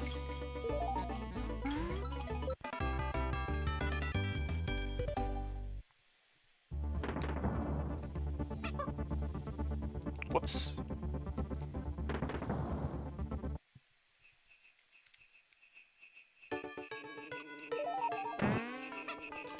There is a strat for doing this bonus with Squitter, but it's very, very, very hard.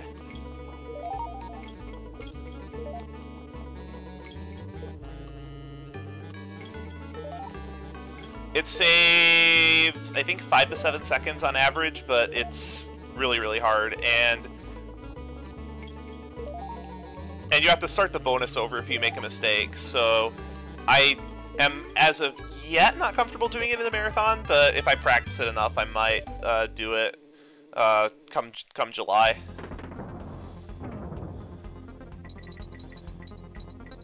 And the chase with Ellie is definitely serious time. It's a very fast-paced auto-scroller that you have to have very quick reactions for.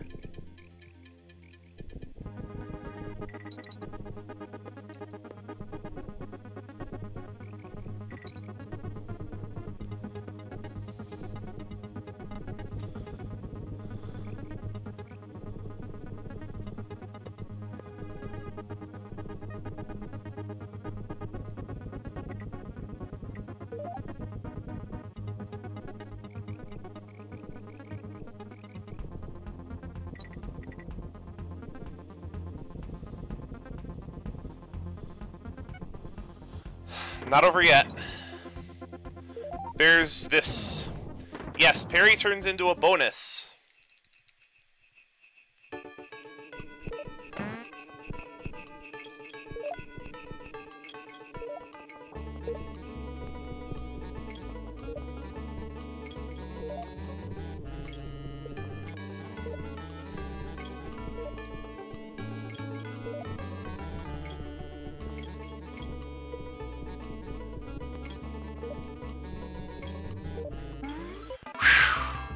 Alright, that's done. If you fail that bonus with parry, you have to go all the way back to the beginning of the stage, and it's a 2-minute and 30-second loss.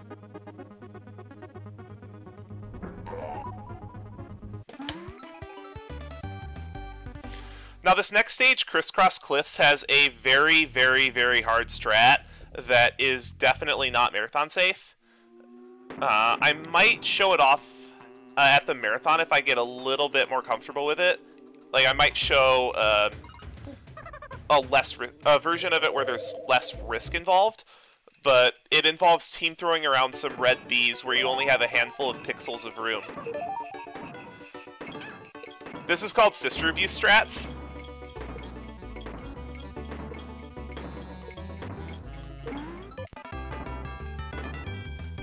So now this run is officially Sister Abuse %. If you don't do the ridiculous strat, this is probably the easiest level in Krematoa. But you basically, if you're going for that risky strat, is you have to find the handful of pixels that you have in between the edge of the hitbox for the steel keg and the hitbox of the bee. And it is very, very, very hard to find that. And the spot where it saves the most time is probably the riskiest part of the stage to do it in. If you're going for this strategy, you would have to do it 4 times, and it saves about 12 seconds.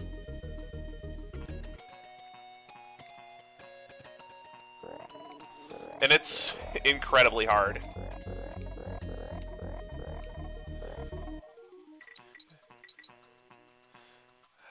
I would say you probably have, like, 3 pixels of leeway, maybe. It's a very, very small amount of room.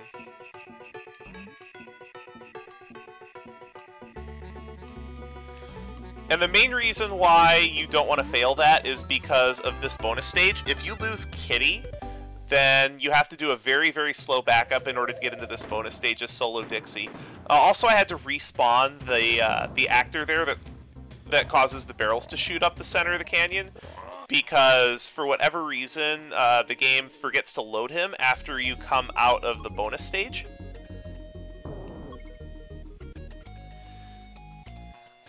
And if you go all the way up, then the barrels won't be there, and you'll have to actually go back to where you came out at, and you can just lose a ton of time.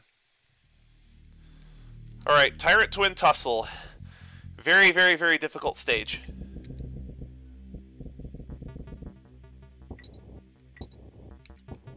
Because Cuff and Clout are everywhere. Well, the first half isn't too bad, but the second half is really tough. You have a lot of nasty jumps.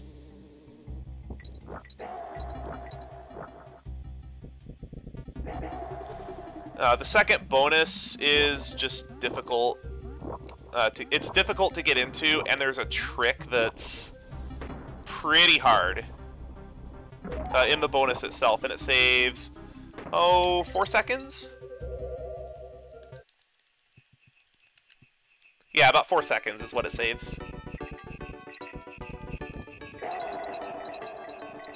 Thankfully, you can take out Cuff and Clout with Squitter. But unfortunately, we gotta give up Squitter in the second half of the stage. And now we're good on bear coins.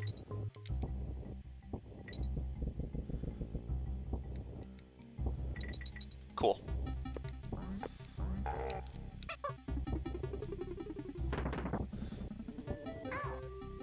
You can team throw into that, but it's pretty difficult. Okay, I gotta focus for this because there's an audio cue here. Nope. I messed it up, which means I have to go get a DK barrel. I actually probably will not go for that in the marathon.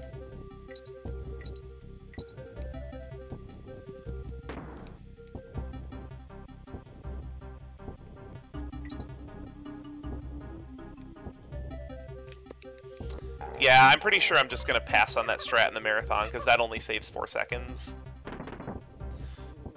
And the backup is kind of long.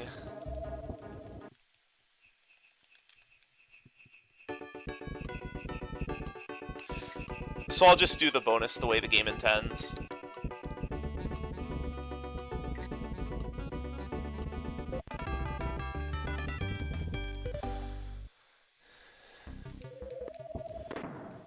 Now we're actually going to scroll the screen left a little bit here in order to reset the positioning on this particular Cuff and Clout.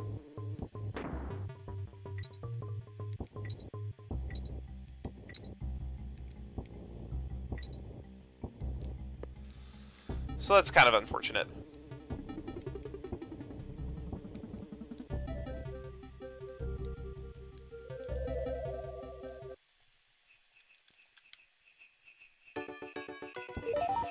Alright. Now this bonus stage is... yeah, that can happen sometimes with Kitty's hitbox. Kitty's hitbox interacting with Cuff and Clout is just really weird. But, yeah, this is Krematoa. This is what Krematoa can do to runs.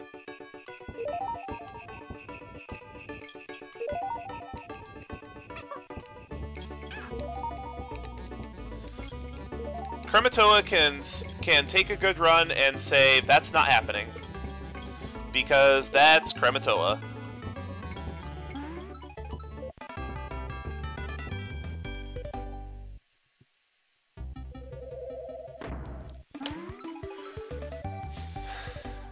And coming up is Swoopy Salvo, the hardest stage in the game.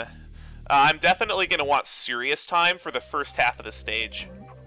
Because there are some very, very precise egg shots that I'm going to need to do in order to complete this level as quickly as possible, and I need to have a Kong in reserve just in case I miss a particular one.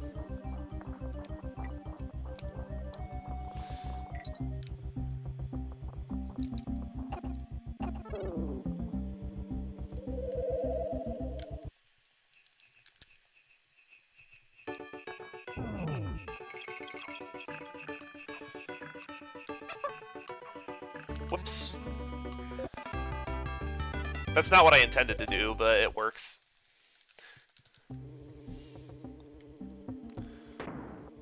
Alright.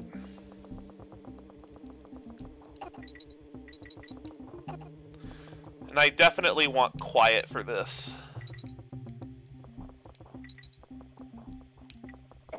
Oof, that's gonna suck.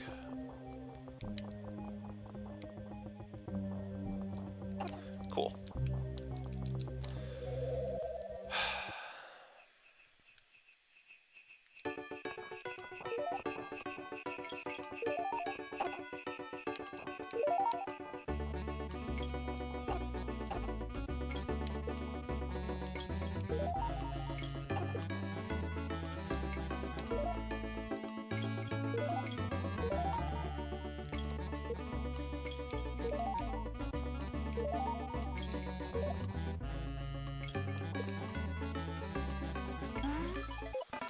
Alright, one more thing.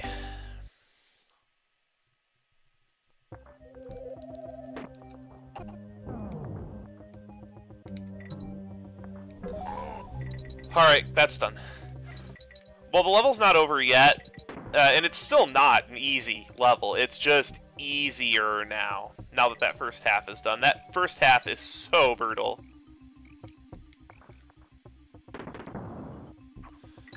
Those of you on my channel that are watching, this is basically the reason why every single Krematoa split is labeled as Run Killer. Like Run Killer number 1, Run Killer number 2. Because every single one of the Lost World stages is just a big Run Killer. 2 throws is optimal, 3 is okay, anything more and you suck.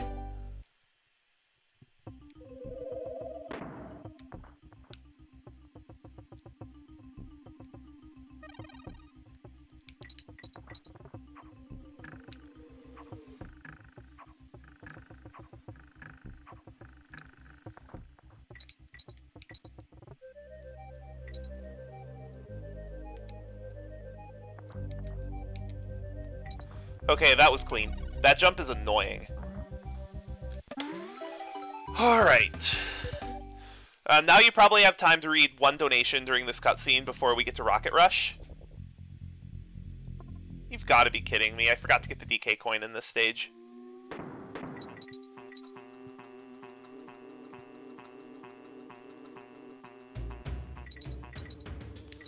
Well, that's sloppy. I forgot to get the DK coin in Crisscross Cliffs.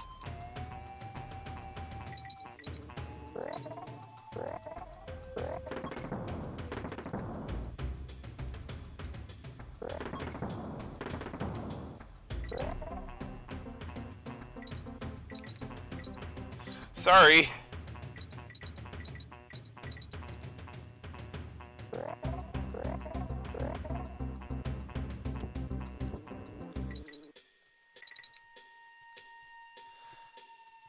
And that's why you read your flags.